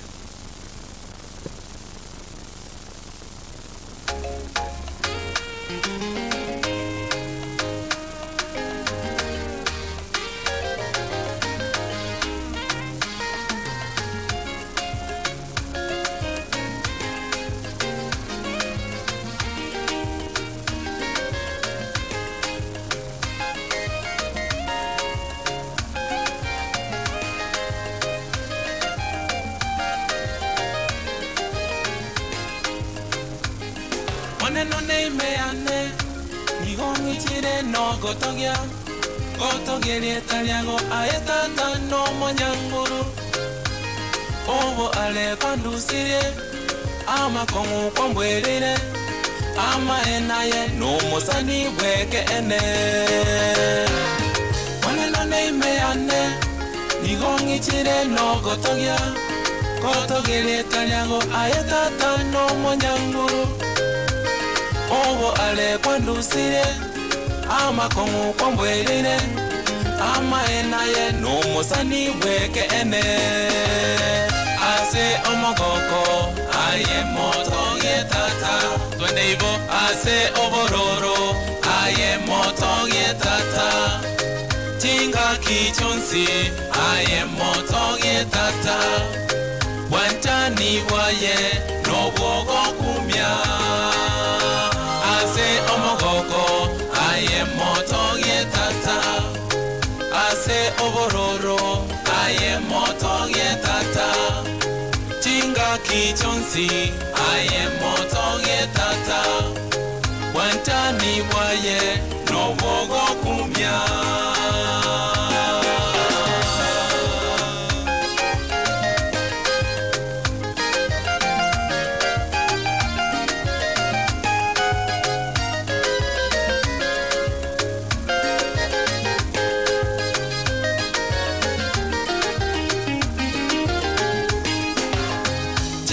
Te chamo tokyo monene Bisi chabia goka goka Botongi borokyo bonene waye Wantani waye no bogo kumya Tindo te chamo tokyo monene Bisi chabia goka goka Otongi borokyo bonene waye Wantani waye no bogo kumya Twende ase omogoko aye moto yetata Tuimbe wote ase obororo aye moto yetata Tinga kichonsi aye moto yetata Wantani waye no bogo kumya Ase omogoko aye moto yetata Ase obororo aye moto yetata Tinga kichonsi aye moto yetata Wantani waye no bogo kumya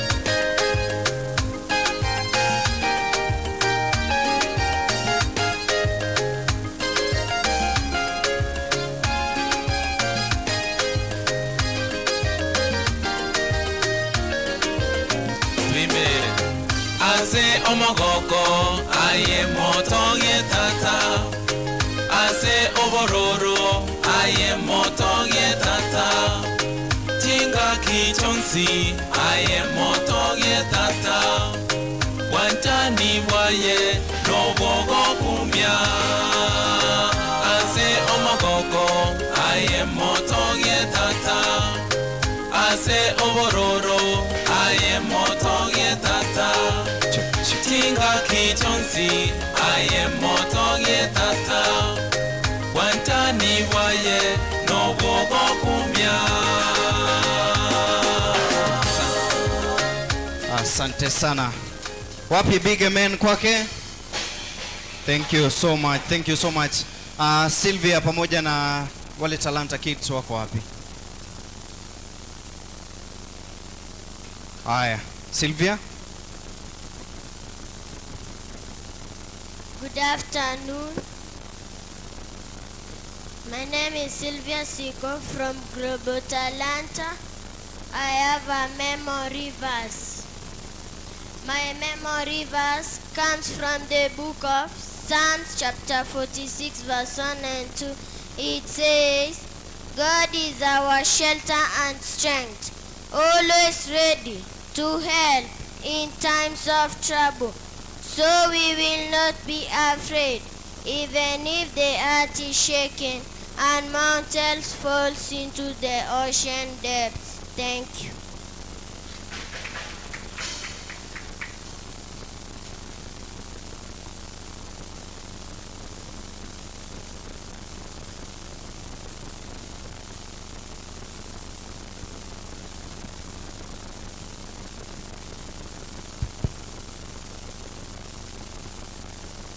In front of you is Talanta Kids, ready to present a memory verse entitled Sit back, relax and enjoy. Welcome.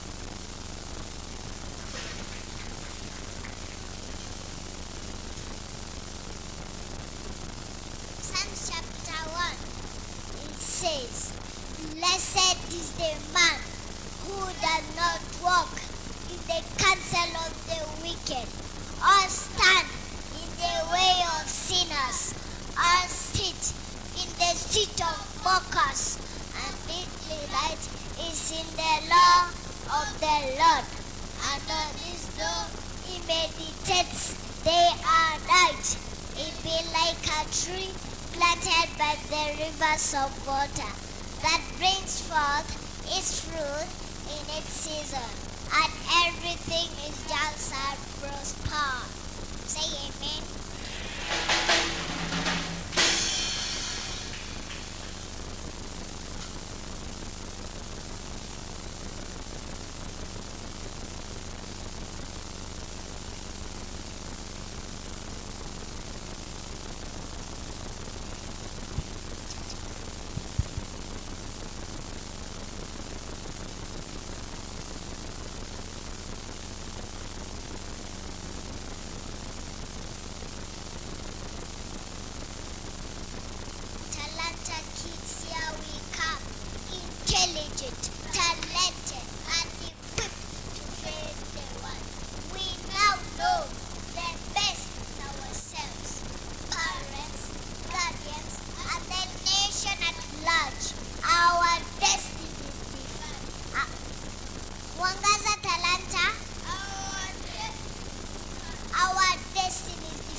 Makofi, makofi.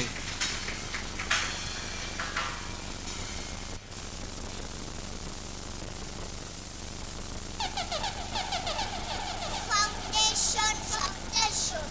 Look at my face. It shows foundation. Young as I am, when I grow up, I want to be a doctor, a teacher, or a pilot. Come on to Wangata Talanta School for a better foundation, where our destiny is defined.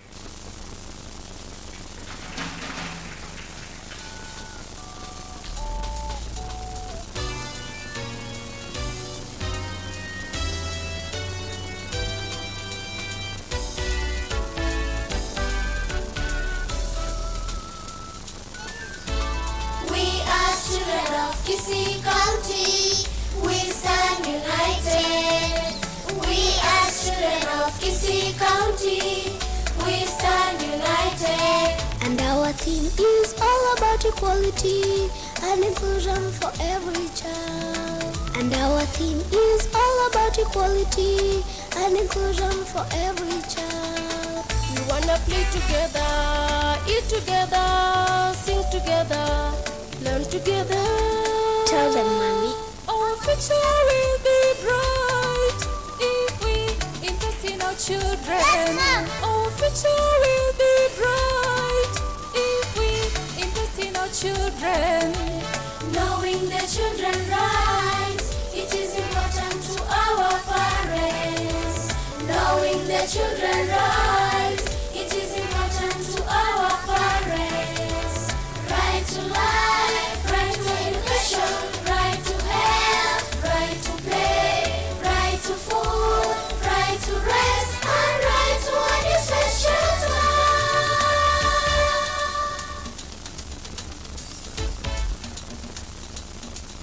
As children, we say no, no, no to FGM, no, no to drug abuse, no, no to sexual harassment, no, no, no to forced child labor, no, no to human treatment, no, no.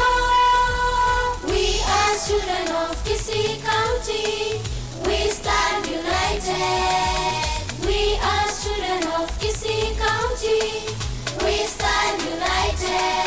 We ask our government for support and protection of children's rights and ensure no child is left behind, left behind, left behind. 'Cause every child life matters, our destiny is defined.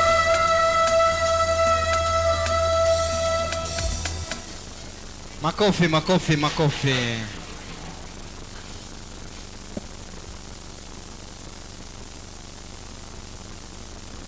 Long ago, when things began, God made our world.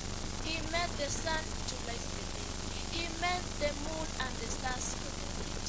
He made birds to fly in the sky, fish to swim in the sea, and animals for the land. God looked around at all that he had made, and he was pleased. It was very good. So God made a man and a woman, Adam and Eve.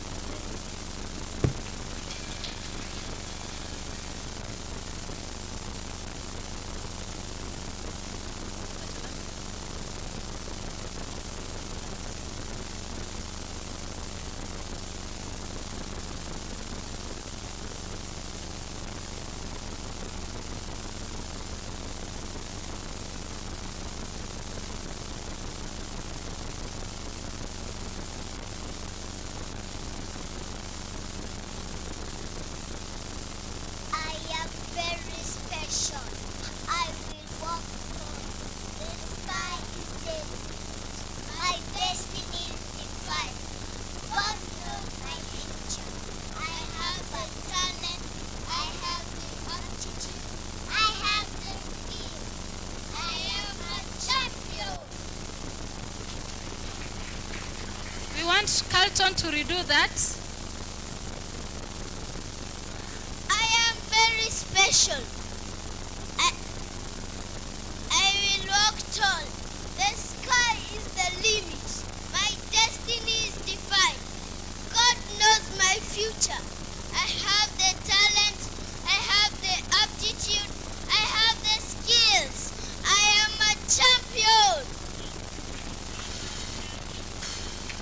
champions, we are done. Mwangaza Talanta.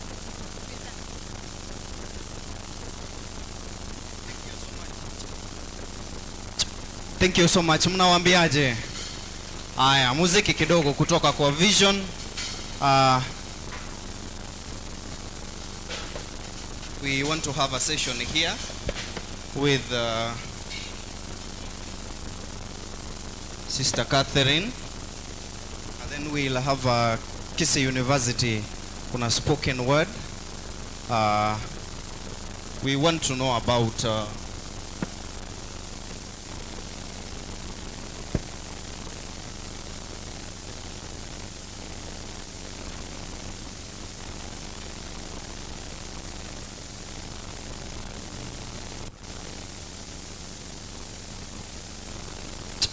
all right.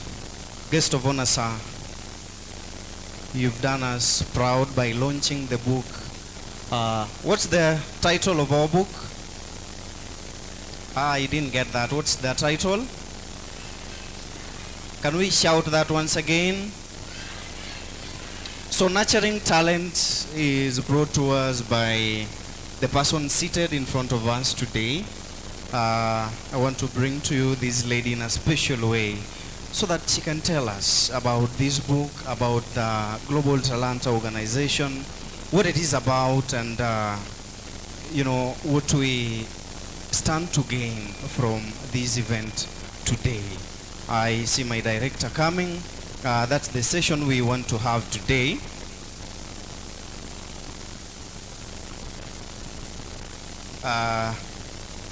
I'm made to understand we are going live for the 1 p.m. bulletin. No, Catherine. I know you as Catherine. I've heard others call you Kate. Who is Catherine? Who is the author of Nurturing Talents? Hi. Yes, Catherine is the one seated in front of you here today. Yes, I'm a daughter to Jen Yomenda Choki. She's in the house. And I was brought up with several mothers. That is Helen, Morondi, Zipporah. They can just say hi, please, very fast. Yes, I am married to my dear husband, Joshua Ondari. He's a physical planner and very talented. I have 3 children, the Talanta Kids. They are the founders of Global Talent Organization. They can just salute Cleverly, Carlton, and Joy. I belong to a church community.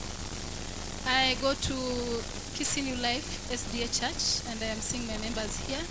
Please, may you greet us. Salute. You may stand up kindly. Elder Urina is our first church elder. Elder Edwin Mongare is our second elder. We have the church choir with us. We are happy to have you around. My home hails from Kebirigo.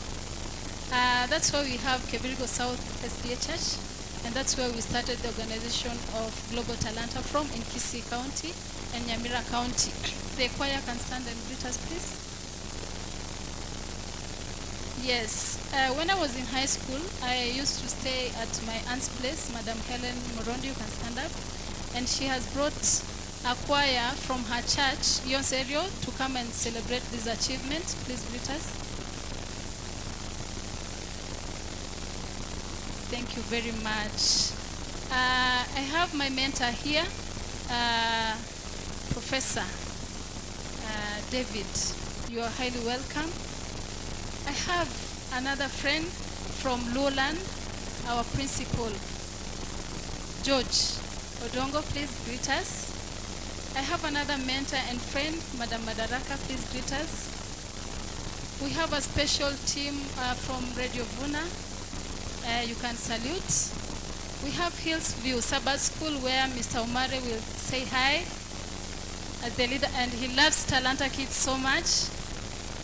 We have brothers here who have supported us and really made this day a success. I'm seeing Brother Shadi. Please greet us. And the friends who have come to join us. I have my team, my technical team here. Magdalene, Steve, kindly say hi. We have partners, that is Vision School. Vision School, you have seen them present. They are promoting talent. They are partnering with Global Talanta. They're the ones who are spearheading our music talent. And we have them here. They can salute. And the director will stand and salute. Yes, I have another friend called Professor Ombuna. Indeed, if you have a talent, you can be called any title because you go places. Yes, Ombuna, you have really made us proud. You can say hi. Go. Avo. Igoro. Thank you very much. We have an institution called Mwangaza Talanta School. Please, the teachers, Madam Kalista, where are you? You can, and the teachers, you can stand up and salute, and the parents. Mama Blessing, please. I'm very happy to have you. Thank you. We have those who have benefited from Global Talanta Organization. Mama Sharon, where are you? And Sharon and Matiko and your parents. Those are all those who have benefited from Global Talanta Organization. Please stand up and let us celebrate. Yes, including our learners. They are just representatives. So that is Catherine Kemuto, surrounded by so many people. I love big community. I'm a person of people. And I'm a teacher by profession. I have graduated as a teacher in mathematics and chemistry with IT from Maseno University. And I am a founder of Global Talanta Organization. And finally, an author. I've started my authorship talent because I found myself writing a lot.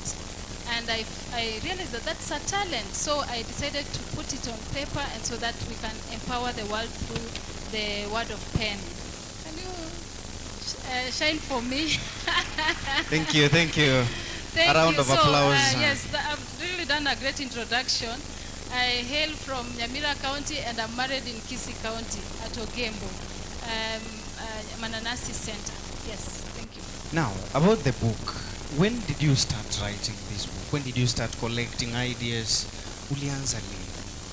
Oh yes, I love children so much. I'm so passionate on mentoring children, and we have moved the world. We were in Nairobi, we moved to Eldoret, and we moved to Kapenguria. All those places I used to interact so much with children, and finally we came back to our homeland, Kisii. And as I was interacting with these children, I found a lot of potential in them.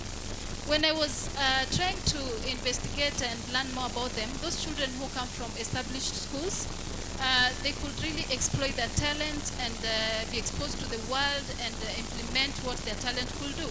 So when I looked at these other children who come from schools which are not really established, I realized that their potentials die. Actually, after also interacting with many other parents, the youth, you find that they have a talent, but they don't have a way of bringing this talent out, nurturing it, enhancing so that it can mature and be of benefit to the person and even the community. So that's why we started the organization with my husband. That's Global Talanta Organization, and we have many stakeholders here whom we started together. When I brought up the idea, I remember I got a lot of support from Elder Edwin Mongare and the team, and many people have really supported us. And I realized that this need is too much. Like many people have the need of getting supported in talent development. So we could not be able to reach out to everyone. I thought of a way of assisting people who are far and wide where we cannot reach. That's when I started writing the book. Actually, I was just writing the experiences, learning different talents, doing a lot of research, and that's why we have come up with this book. So how long did this one take? Oh yeah, writing this book has taken like, it has developed from 2020 up to this time.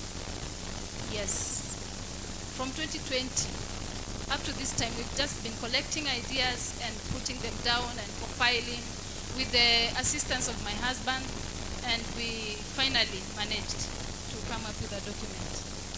Global Talanta Organization is the name of your canopy, the umbrella that is now presenting to us what we have today. Yes. Now, how did you come up with the nurturing talent?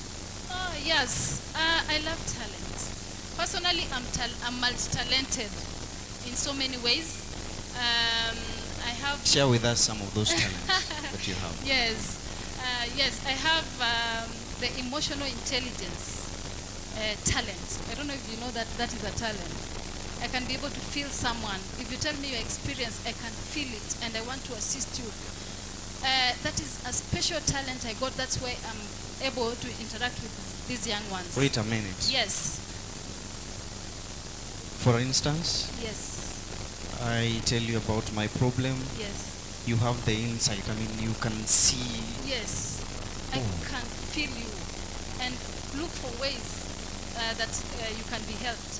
I can even source for people to come and assist you. And that's why I realized that I got that talent. In my homestead, we have so many people that we host because of feeling them. Yes, we want to at least make them live. Does it mean, you know, other people, make us understand, does it mean, you know, if I have two people here, I can tell them my problem and then the feeling is different? Yes. The reception of the information could be different.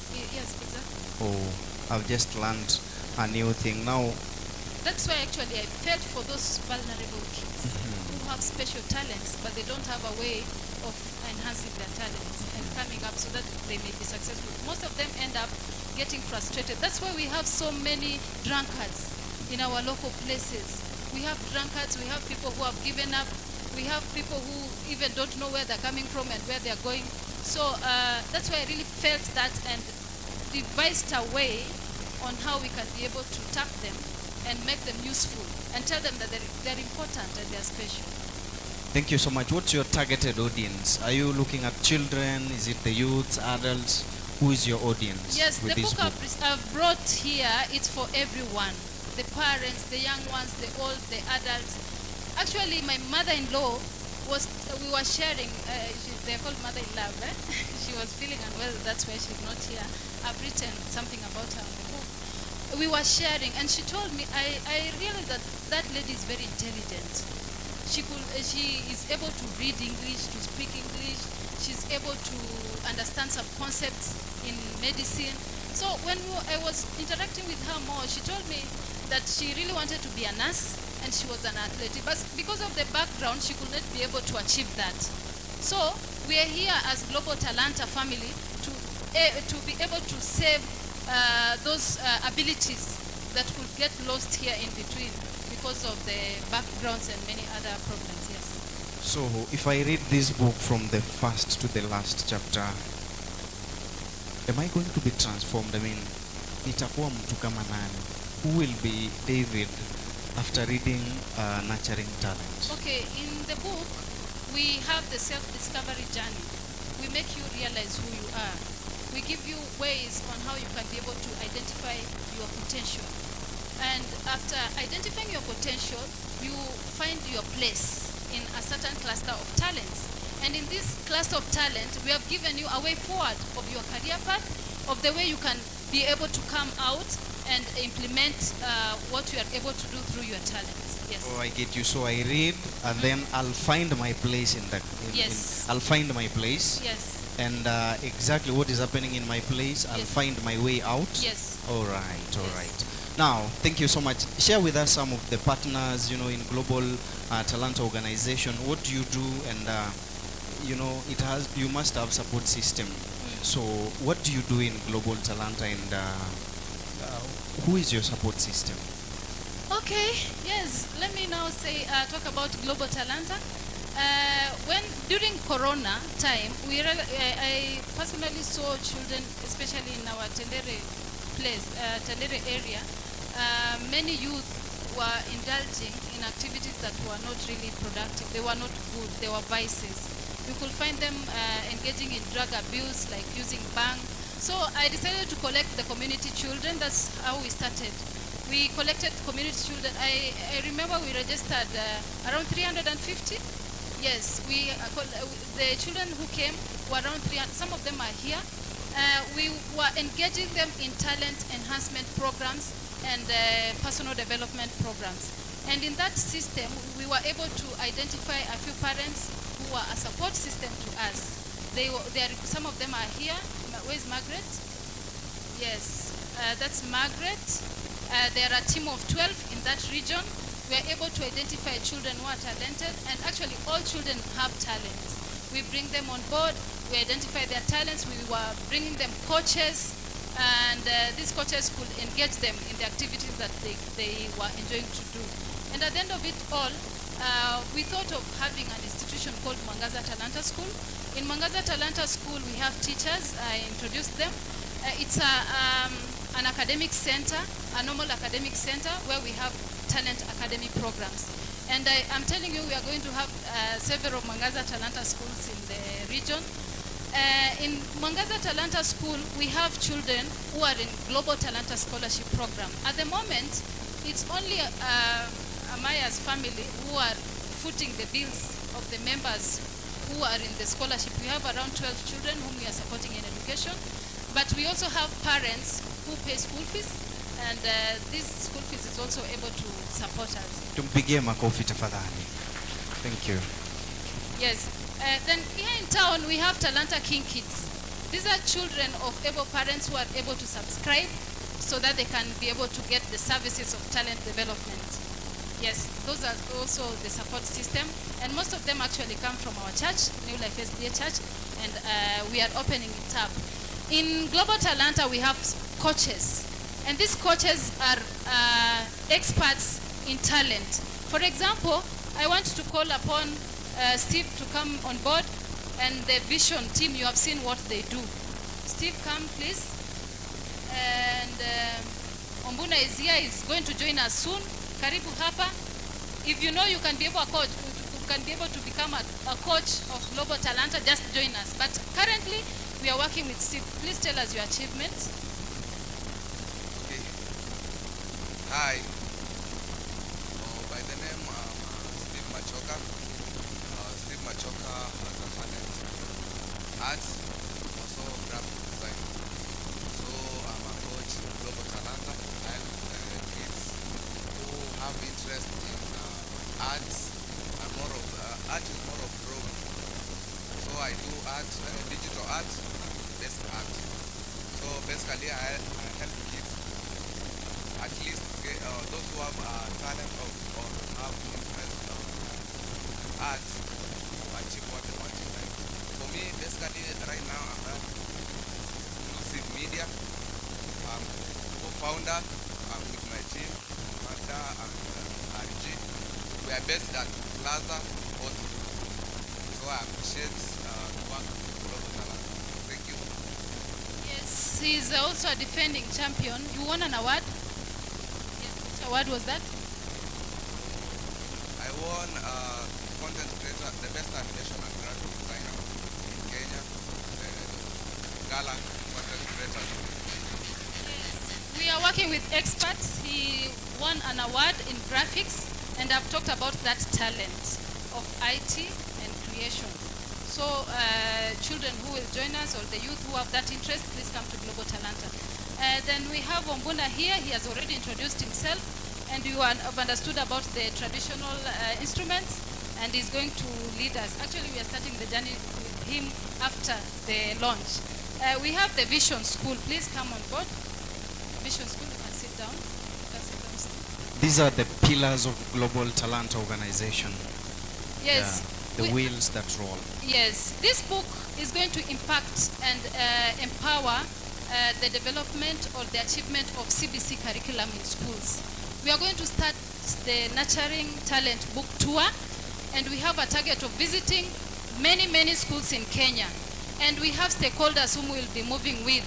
Like if we go to Tendere Primary School, we'll have this team, the Vision School, who will be empowering the talent of music and the instrument playing, yes, which falls under performance art. Hello. Before you is Mr. Becca. I'm Becca Mukire Nyakweba. My home is in South Mugarango, Kisii County, that is. I'm under an MP by the name of Unoso. Huyo ndio mheshimiwa wangu. I'm a teacher by profession, teaching in Imperial Primary School, CBD branch. For those who have ever visited CBD, maybe one or two, yeah, you might have met this, you must have met this face there. I'm the CEO, allow me to refer to myself as the CEO for the first time. Yeah. She has pushed me there, so I'm calling myself or referring myself as the CEO for the first time in life. So I'm the CEO of Vision Music School, located right behind Mwalimu Hotel, Mwalimu International Hotel. That is the Global Talanta offices are also there. We work hand in hand with the Global Talanta, and we are looking forward to doing much more, nurturing more talents together in terms of music, in terms of art, in terms of any other talent that we can identify in your children. We are very ready to nurture them and to help them grow. Thank you very much. I work with a team, I work with a team, though they are not here, all of them, but then the few are seated there, just you can wave. Thank you. Miss Kate, thank you very much. Thank you for accepting us to join you and for being part of this safari. Thank you. Our children. I cannot forget our brother Shadi. Please come in front. We were with you the other day on radio. I recognize my mentor. One of my mentors is here, Madam Alice Nyariki. Can we celebrate her? And I will want her to come in front. Yes. Okay, Mr. Shadi is one of our coaches in music. How are you? Human being is an instrument of music. The voice that you produce in itself is an instrument of what? Of music. But at the same time, we realize that not all of us can sing. That's why in the global Taranta, we do identify those that are in a position of singing, not just singing, but singing. May God bless you and you're welcome. Thank you. Thank you. Now you can sit down. I want to celebrate this mother here. I'm very happy. If it were not for her and God, I think mimi ningepotea. You know, I left employment. I quit from employment because I realized that I have potential. Don't I have potential to do a lot? Siniko nayo. So don't worry about quitting employment. I'm not encouraging anyone to quit employment, but if you have potential, exploit your potential. Are we together? It may not be an easy journey to start, but if you have the courage and the motivation, move forward. I'm enjoying. I'm celebrating in my heart, despite that I may not be having a lot of finances, but I'm impacting lives. So this mom here, I've written a whole page about her in the book. She's called Alice Nyariki. It reached a point when people could actually give up on me because I quit employment. But she stood with me and supported me. And actually, she's the one who has made me come out strong. Makofi. Yes. Sawa. She always tells me, Kate, you have potential. Please exploit it. And this is what I'm doing. Thank you. You can have it. God is good. And all the time.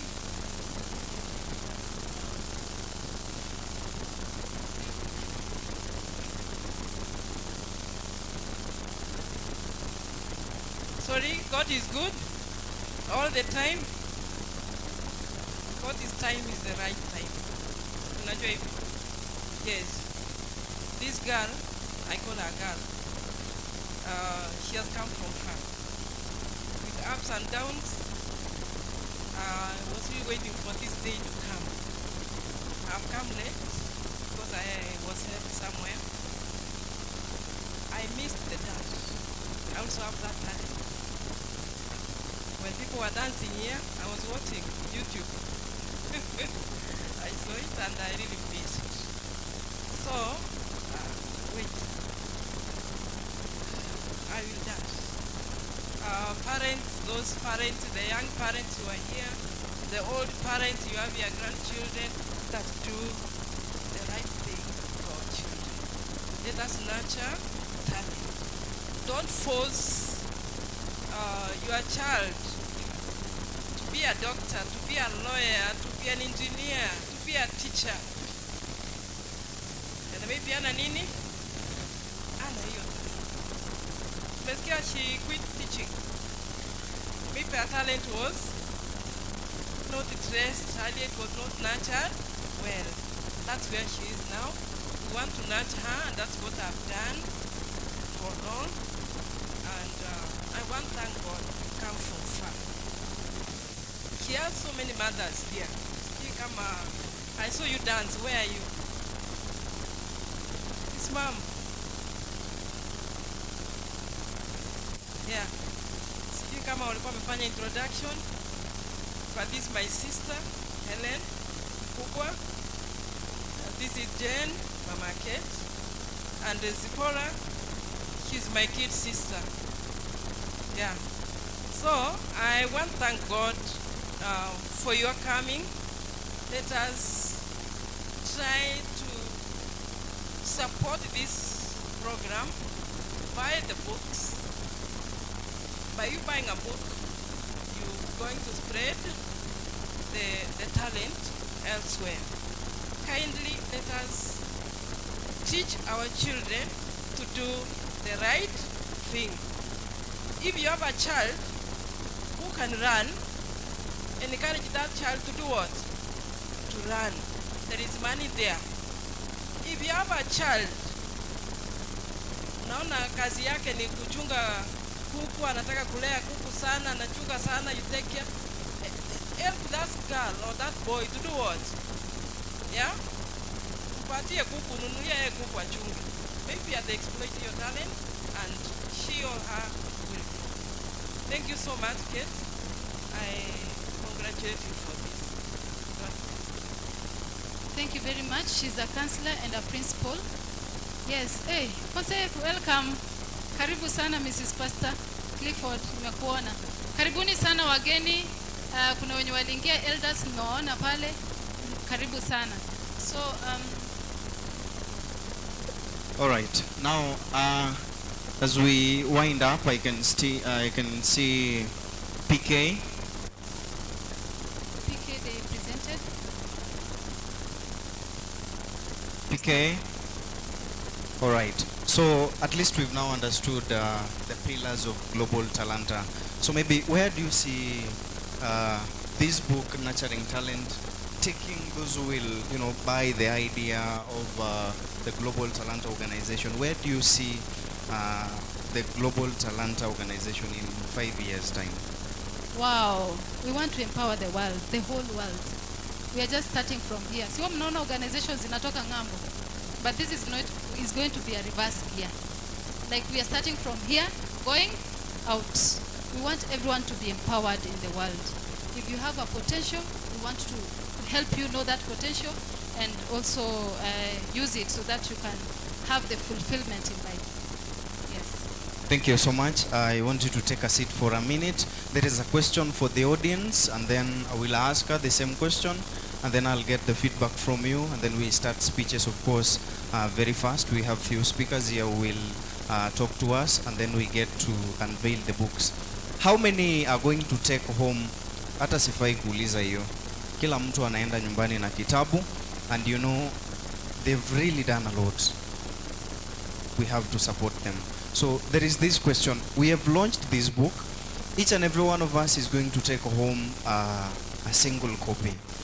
How do we make sure that this book reaches Mombasa, it reaches Turkana? How are we going to make others or the world know about the book? I want the feedback from you. Cleverly, tembea na imai. Utainua mkono, utuambie ni jinsi gani ama ni namna gani kitabu kitaweza kujulikana. Tufanye namna gani wewe kama mgeni wetu? Utainua mkono alafu unatupa jibu, and then we move on very fast. How do we make the book circulate faster? Of course, kila mtu hapa anaenda nyumbani na kitabu. From there, how will we make somebody in Mombasa, somebody in Turkana, somebody in Kisumu to know about the book? Peleka tu mic pale. Yeyote? We want those ideas. Ama nitachuja mtu. Haya. Briefly kidogo. Amjambo. Kwa majina ni David. Shukrani kwa kuja. I believe kila mtu hapa anasikia. Now we have a lot of spiritual. The clips nimechukua.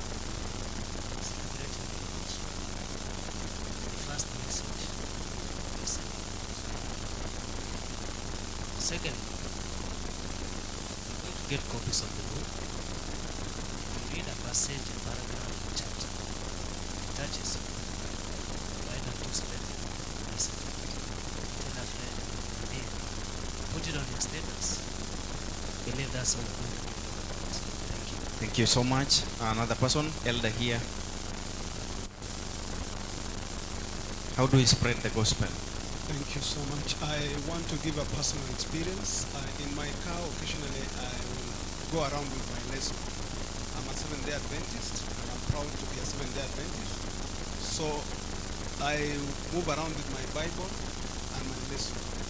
Coincidentally, one time I was in Western Kenya, but the lady I was working with in the government circles was not an Adventist. So this time round, she didn't have the privilege to sit in front. She sat at the back as I was praying. I didn't know she had picked the lesson and she was reading it. And she was coming from Mary. So she asked me, I like this book. She didn't call it a lesson, she called it a book. How do I get it? Quickly I had to call in Meru and link her up to the bookshop, the ABC bookshop in Meru. And she's always been consistently buying these books, and she says she's grown spiritually, though she's not an Adventist. So try, if you have the book, other than reading na kuweka nyumbani, kama unaweza tembea nayo na uko na mahali unakaa na watu, kuwekelea tu hapo. Mtu akisoma akipendezwa, sacrifice and leave it to that person. We can always reach our sister and get another copy. I don't know what avenues she has in terms of making it go online. She has to start thinking on those aspects, because it's a way you get, you get your payback without having it online. Yes. Thank you so much. I will leave it to others. Thank you. Any other person? Which other way do you think of? Wewe kama msomaji.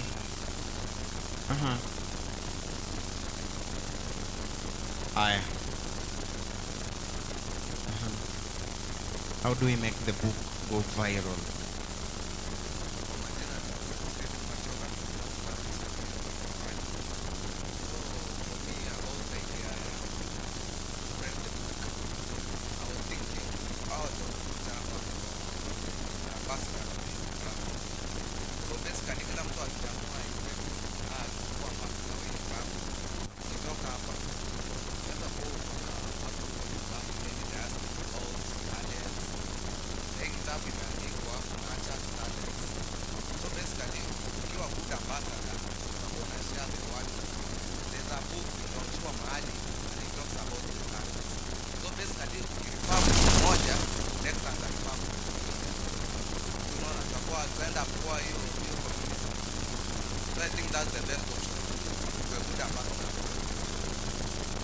Thank you so much. Let's have real quick, cleverly bring the mic. Now, Madam Nora, I'm informed that your seat is somewhere in front. Madam Nora, kindly find your way in front. Thank you so much. Now, give us, in what ways are we going to make this book reach others, those who are not here with us? And do you have enough copies? In case, you'll be getting calls from these people. I've read this book, and now because of the impact I've seen, my friends, my family, or I know somebody somewhere who needs this book. If you get such a call, will you be able to, act immediately and begin with the first question? Thank you very much. The book was published by the Ebo Elongo Publishers. These are established publishers. And the package we took is the hard copy, the online copy, and the audio book. So we have already gotten the hard copy. Within the week, we are getting the online copy, and the other week we'll get the audio book, and this will go to all places. Now, I'm a bit scared of this online one because if you send it to me, I will send it to somebody for free. Yes. I really want us to understand that Catherine as the author must be supported. How many are supporting that? If we start picking these books and we disappear, production itself is a hell. So she's going through a lot to ensure that other people, your children, my brothers, my sisters, get somewhere talent-wise. So we have to support. Ni mikakati gani umeweka? Is it an app or maybe just free to air circulation with the online copies? No, you don't get it freely. Yes, you don't get it freely. There's a package that you are supposed to give, and then you get the book. All right. And also another way, this book also is going to impact a lot the learners. We are going to start the journey of Nurturing Talent book tour. Actually, we call it a tour, and we are purposing to go to so many schools.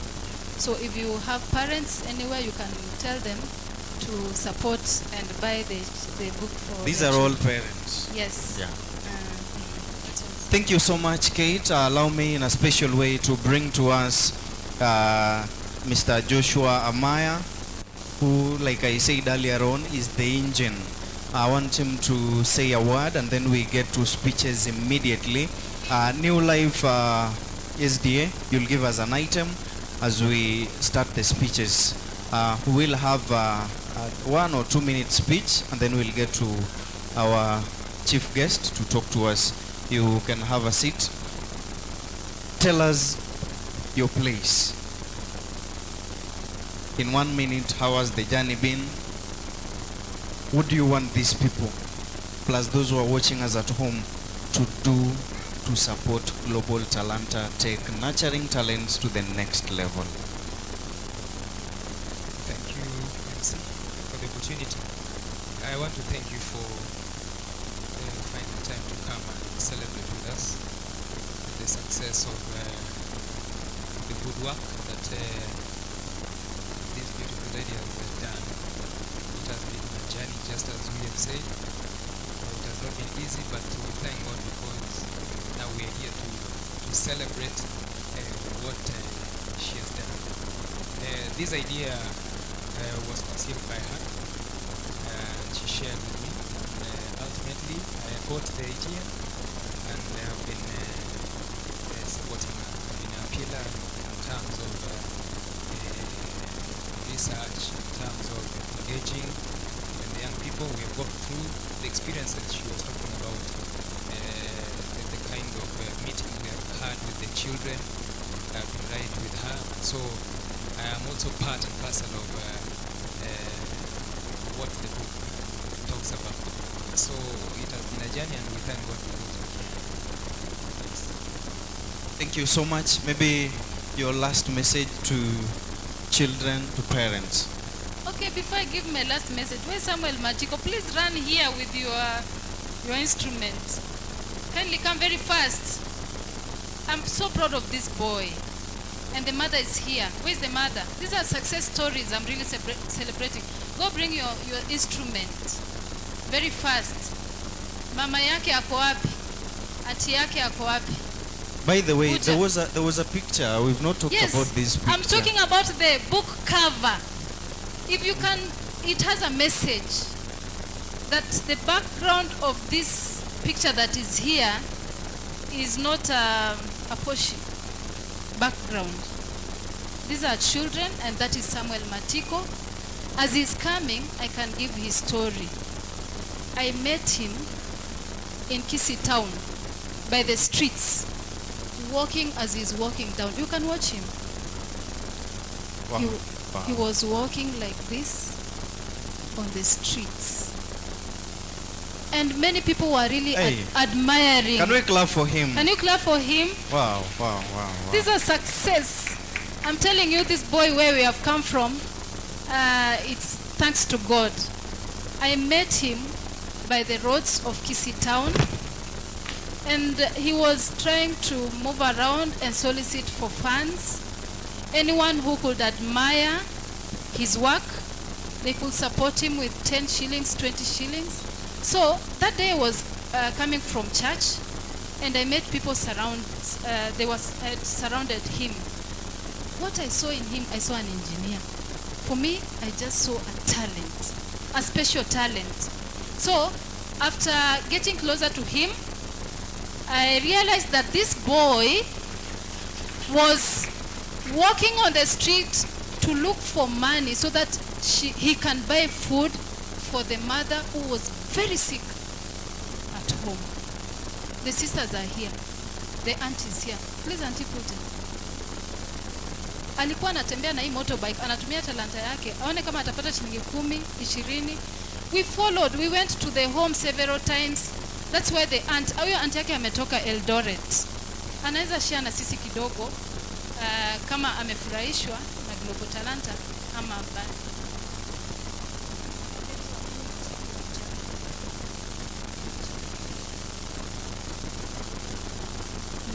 This age range. So if I'm being mama ya huyu mtoto ni dada yangu mwenye ananifuata. Ako na ugonjwa wa diabetes.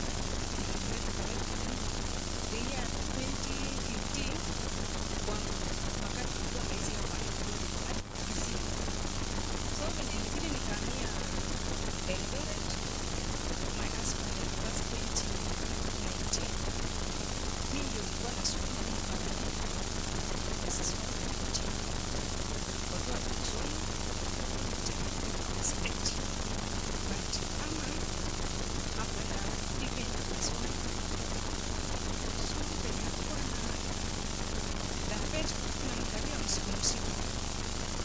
Mimi niko na watu wawili. Mmoja alifanya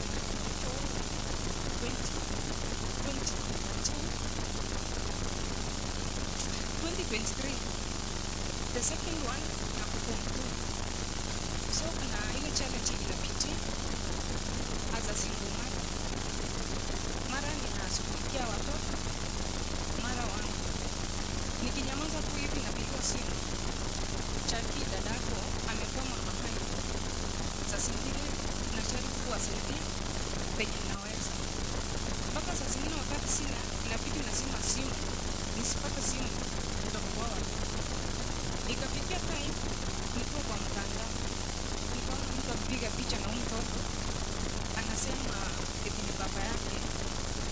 Huwa anapita kwa watu akisanya pesa badala ya kusaidia mtoto inaenda. Baba yake alikati aliona mama yake amegonjeka zaidi. Alienda kuaje. So akaniachia mzigo. Kuna watu wamekuja wamefanyiza mtoto interview mara kwa kataa. So nilienda kukataa sister yangu, sitaki kuambia mtu yote akuje kwenye nini kufanyisha mtoto interview. Wacha ning'ang'ane venye taweza nione kama nitafanya nini nitakuja kuwachukua. So venye nilikuja kidogo nikapata simu asubuhi sana nikiwa sokoni. Kazi nimepigia simu akanielezea, so nijaribu kumkataza but akaniambia nenda nitaletea sister yangu ameenda kulisoma yenye yako wataona penye watafanya but nijaribu kukataa. Akaniambia usijaribu kufanya nini, naomba tu nipe mtoto. So sikuwa na otherwise, nikamwambia tu, akanielezea penye nakaa, akaniambia atachukua mtoto. Na kitu yenye nifurahisha aliniambia yeye ni SDA. Nikamwambia mimi ni SDA, naenda SDA, kulanga si SDA, kama utaweza kupeleka mtoto aingie kanisani utakuwa umemsaidia kitu moja. Ndio tukaanza kuongea tu na huyo Catherine, tukawa tu marafiki hadi wa leo hii. Na mimi naomba moyo yenye ako nayo endelee kuwa nayo, endelee kusaidia wengine. Sina mengi. May God bless you. Yes, ma'am, I want to report to you through my Elder Orina, Elder Bure. Number wote mbele. Tafadhali. As we nurture these children, tunaangalia sana character development. Tumemweka kwa mafundisho na elder ataweza kutuambia what happened recently. I was very happy. If you could see me that day, I was just like a lamb, ndama mwenye amefurahia. Na wasalimu mjambo. We thank God for this session and this celebration for our sister. This far we thank God that we come to this place. The boy standing before us is called Matiko. We had a baptism 2 weeks ago. Amen. And I had not noticed him in the past, but when he heard the announcement that we did baptism that day, he went and looked for Kate, and he came and kindly said, I'm ready for baptism, and I can attest that he was baptized that day, and we thank God for that. Thank you. Thank you very much. Very fast, kimbia mbele. Michael kuja hapa mbele. Mama Sharon kimbia hapa mbele tupige tu picha mara moja. These are success stories. I met this boy, alipata ajali ya pikipiki. Akaanguka hapo mali niko na biashara. I have enterprises. I have a small hotel. Sasa vijana nikaona vijana watatu wamekuja na motorbike. Juzi tu wameanguka kwa barabara, ni Mungu aliwasaidia. Wakatoka hapo, though alipata injuries lakini amepona. So I took a step and started counseling them. I realized that this boy is really vulnerable. The parents were not able to support him through school. He had dropped out of school in Form 2, so alikuwa anatembea huku, the idle children. But now he's very busy. We are seriously looking for a way, arudi shule, and I have tested him. He's capable of excelling. So tunapanga mpango wake as Global Talanta aweze kufaulu. Alafu unaweza kutusaidia.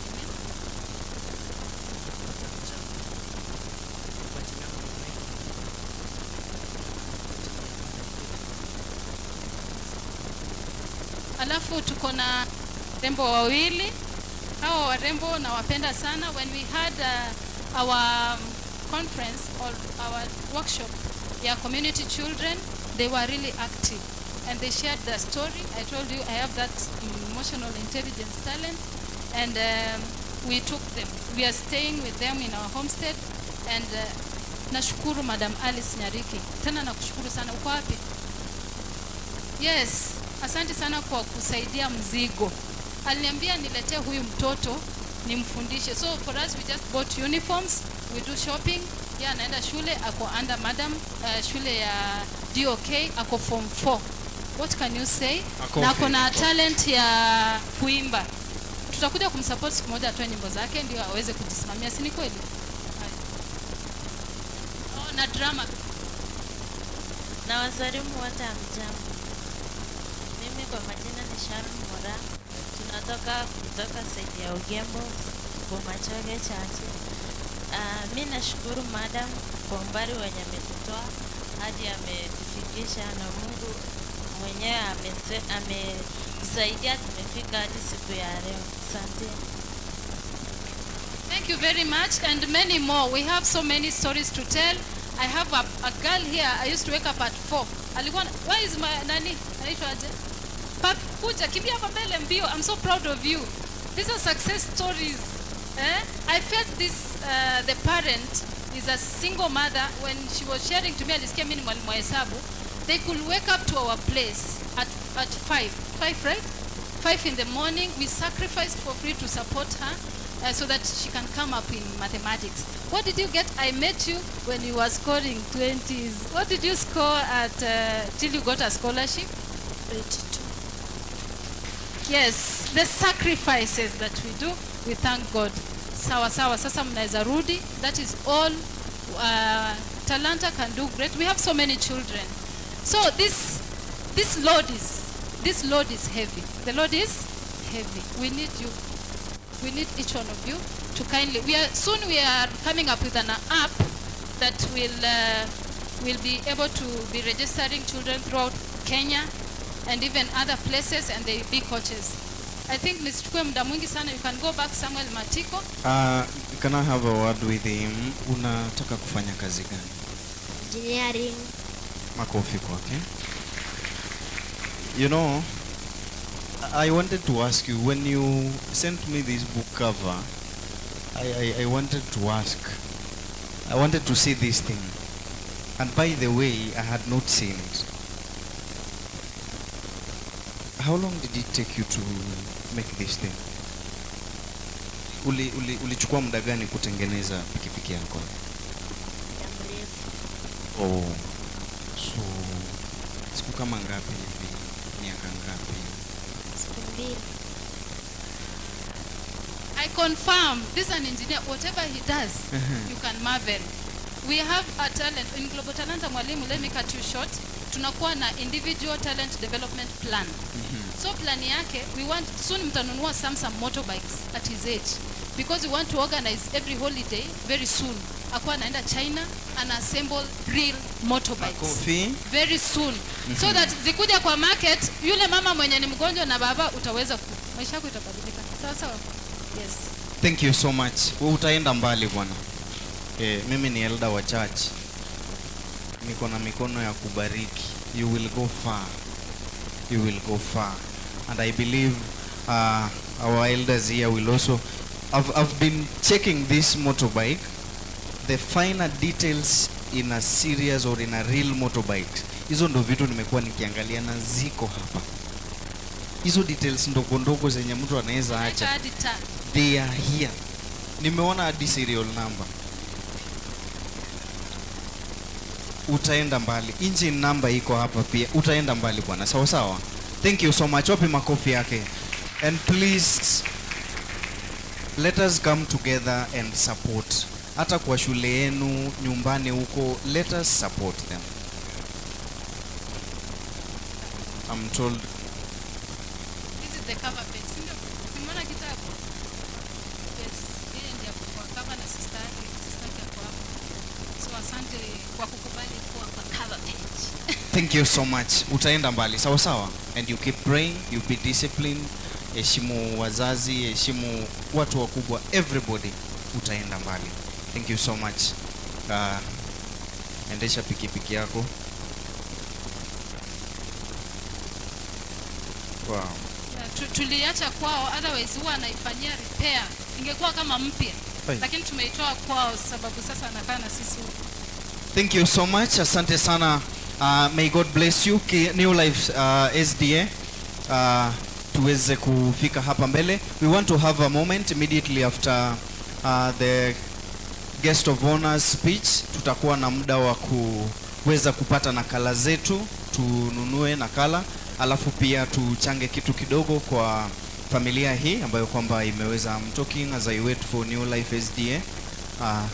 We want to start the speeches straight away. We have 1 or 2 people who are going to address us here.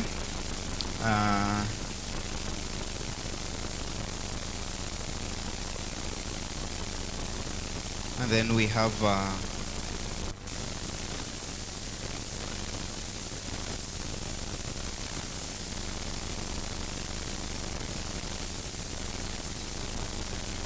please don't leave.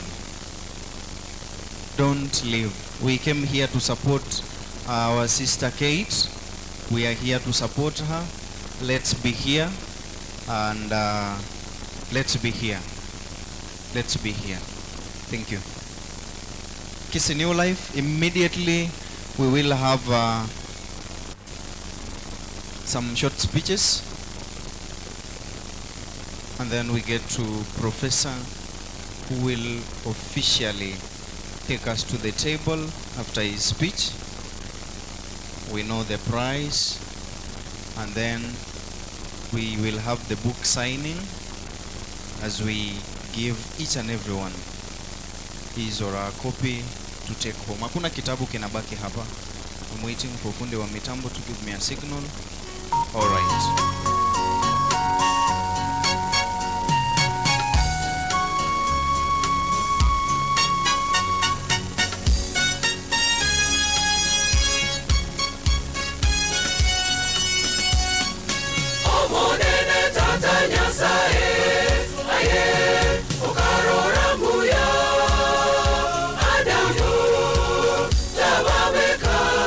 Ukamotongero mokonyi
Somaringana no mamino oboeranio bobea sobororo inwe moberane kaki tatati gabakonye moberane kaki tatati gabakonye enyomo enyomo enyomo enyomo virechana yerete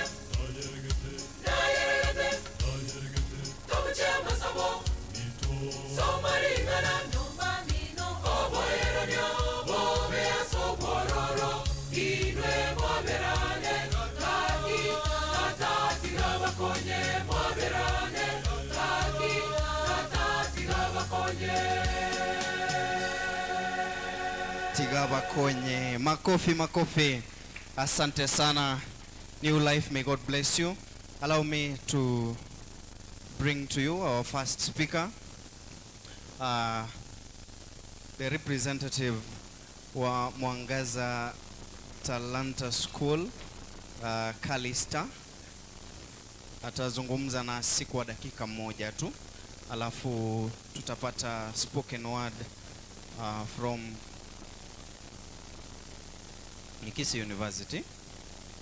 Tutapata hiyo spoken word, and then we move to Madam Madaraka, and then we proceed. We only have around 3 or 4 people to talk to us, and then we get to book signing. Asante sana. Anapojiandaa, allow me recognize the presence of Sylvia Nakinga, all the way from Uganda. You can wave to us. Asante sana. Ameniambia ndege inamwacha. She is rushing somewhere, and she has gotten her first copy. Wapi makofi yake? Yeah, she has gotten her first copy. Kwa hivyo message inaenda Uganda. We are now global already. Kuna kitu tutafanya chini ya maji. Karibu sana.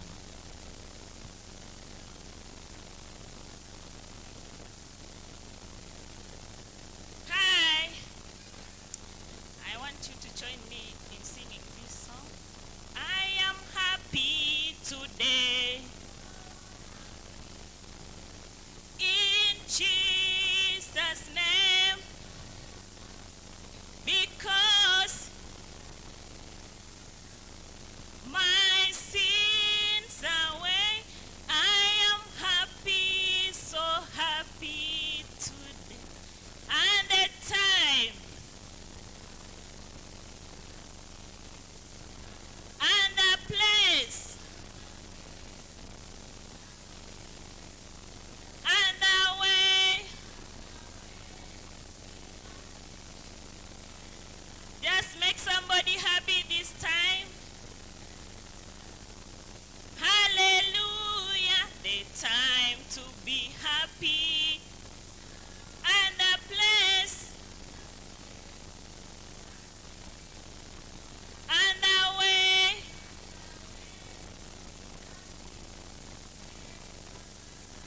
And to have a little heaven where. Hello.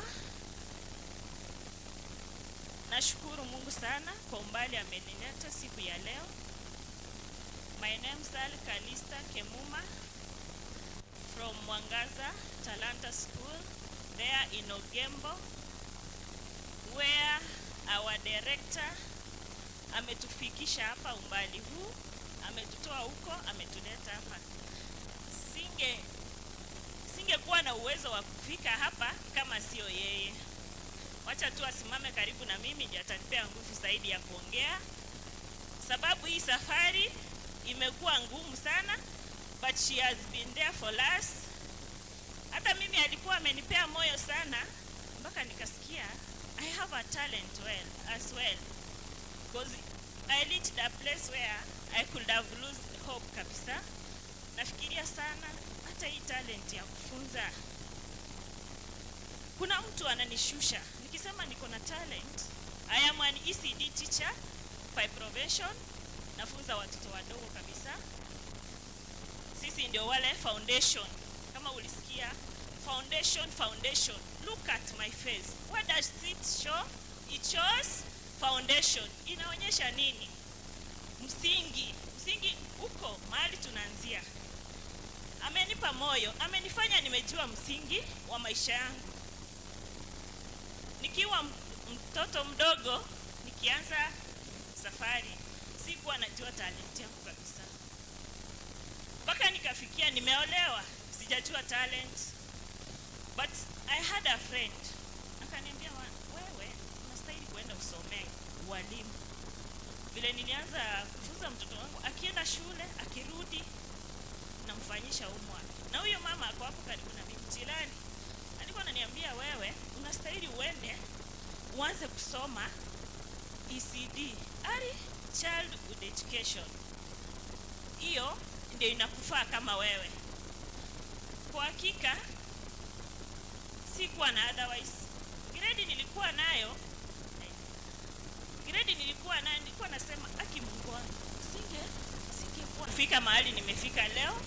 Ninatoa testimony, nikaweza kupata hiyo talent ambayo ni profession ya kufunza watoto wadogo. As an ECD teacher, I enjoy teaching these kids. Ninawakuza kimasomo, kitabia. Ninaangalia mtoto akienda kombo hivi lazima nimwambie, you are wrong. You have to do this at the right way. So nikapenda hiyo. Through madam tukapatana na yeye Ogembo, ninaishi Ogembo. I'm married. I have 2 kids. One is Sylvia ambaye alikuwa hapa and the other one is in Form 1. So through her akaniambia, uko na talent madam. The way she said she has a talent of akaniambia, madam, you can do this. Na mimi nimemshikilia. She is like my big sister. I'm following her from behind. Amen. I want to make sure wherever she wants to be, I will be with her. She is my sister.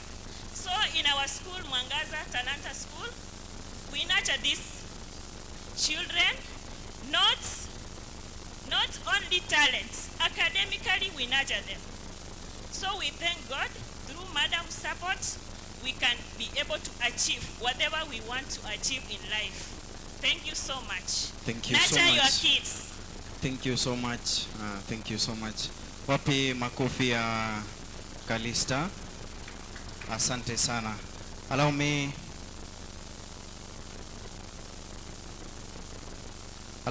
welcome Mr. Umare. Mr. Umare.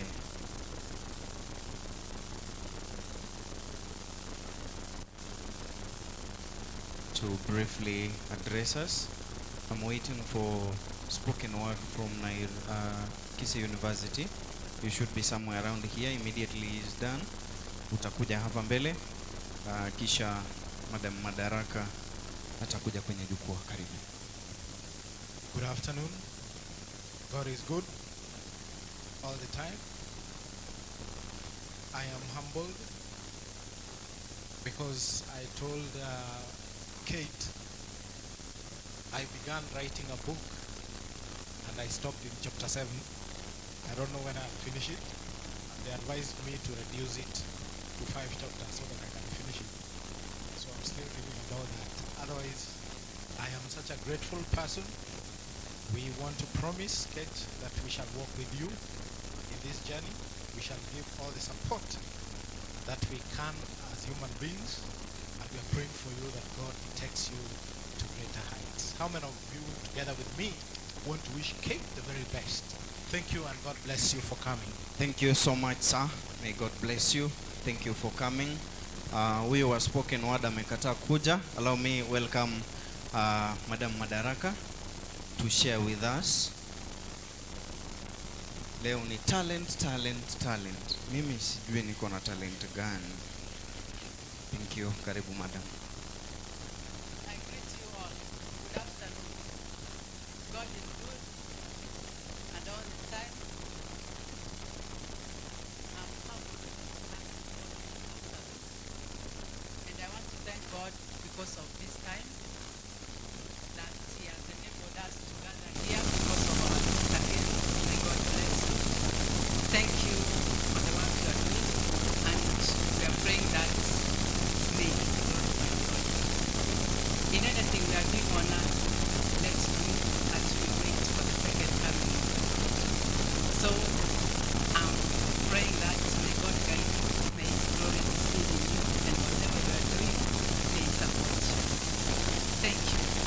Wow. Makofi. A round of applause, a round of applause. Thank you so much. Allow me welcome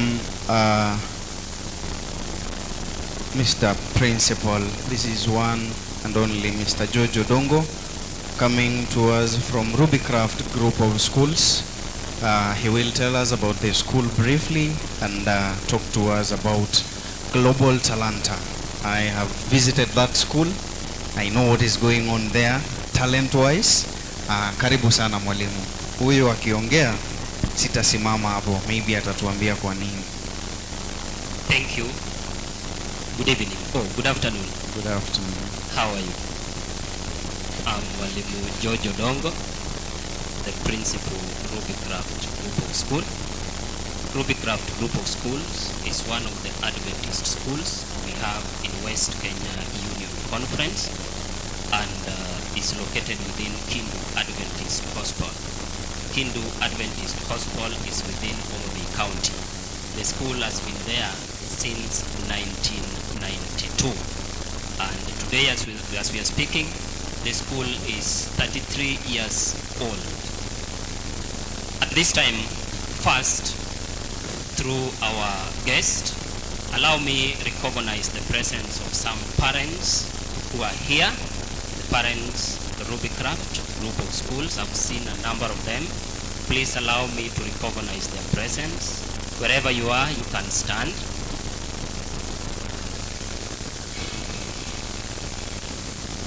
We have Mama Gifton Madaraka, who is in grade 6. We have Elder, that is Baba Cedric Kombogi, in grade 6. We have Mama Brita in grade 8. We have Mr. and Mrs. Ondari. We have their son there, that is Cleverly Ondari in grade 6. Thank you for coming and thank you for standing with one of us. I saw our PA chair. I saw our PA chair here, Elder Nyameno. Maybe he has left. Then allow me also to recognize the presence of some of our students who are here or pupils. Please, if you are there, just come. I saw a number of them. Oh, they have gone outside. I want to thank those parents for choosing Rubycraft to be a school where their boys and girls can grow. In Rubycraft Group of Schools, we nurture boys and girls academically, we nurture them spiritually, we nurture them physically, and we are also nurturing them socially. And now I know why God directed this family to Rubycraft. We as Ruby team, we are out to support you, we are out to stand with you, and I know there are many ways we can use to promote this book. In Rubycraft, Guest of Honor Sir, we have a total of more than 550 boys and girls. And it is my prayer that by the end of term 2, each and every student or pupil there is supposed to be talking about this book. If we encourage them to read this book and we charge them to go and tell their parents more about it, then we will support Madam, and Madam will be able to reach a number of families, and Madam will be somewhere. So that is our prayers, Ruby team, and I know that is something that we are going to do. Today it is all about nurturing talent, and there is something which I know. Talent is like a seed. When you nurture talent, it will grow, it will prosper, and it will develop. And therefore, we want to charge all of us to take part in nurturing talents our boys and girls are having. Every student, every child has a talent. It is our duty as teachers, it is our duties as elders, it is our duty as parents to identify those talents and also to nurture them. So God has given us a duty to do, and that duty we have to perform it. I want to welcome you to Rubycraft, where we are also taking part in nurturing talents. And Rubycraft is fully and ready to work with Mr. and Mrs. Ondari when it's come to talent development and talent nurturing. God bless you and thank you. Thank you so much, sir. Guest of honor, sir, allow me bring to us some two ladies here who really have to say a word. Briefly, I'll give them a minute each. Madam Nora, Principal Nduru Girls, tafadhali uweza kufika to say a word. And then Madam Helen, unaweza kuja naye. Madam Helen Morondi will also say a word. Alafu tuweze kufika kilele sasa, the climax. We want to pick these books. I know you are really thirsty to have a taste, have a look at the book, read it. The guest of honor will take us to that. Karibu, madam.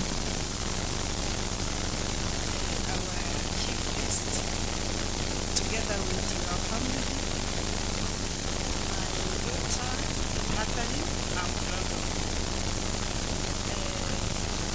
Be blessed, and the other invited guests, those who are here attending this great occasion, ladies and gentlemen. Good afternoon.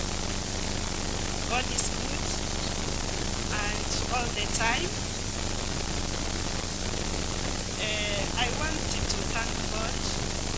This was a great day for my life, and my life is in my heart. I have drawn a circle around myself where I live. I live there with my God. I like people like Catherine, and she knows. When I look at her, we have a touch of life. I like people who are ready to support those who cannot be able to support themselves. But if I support those who can be able to support themselves, then I am not spreading the gospel of God. You only add value where there is need. Catherine, you are a young growing mother. I want to pray for you that God will protect you and your family, so that what you have in your heart, you can be able to nurture it and change the lives of children in Kisii County and in Kenya. I also want to say this. I have read the book of the former principal Munya Girls. It is entitled, Girls Can Change History. If you go back to my profile, that is what I have written there. It is nice to be good to people, and the girls can change history. And this is what you have done today. She did that from my right, and today from my left, the potential in young place you, protect you, and move on. And you are going to become a global figure. Thank you so much. I am among those ones who will buy the book. I don't know the price, but I am a mother. I have my husband is there. I also have children. I am going to buy for each a book, and so I'm going to take 5 copies automatically. Thank you so much. Asante sana. Just a point of correction. Unajua ameuliza ni kina nani wananunua. Si sote tumeelewana tunanunua. So we are supposed to ask, the question should be tunanunulia nani mwingine. Asante sana. Karibu sana. Just a word, and then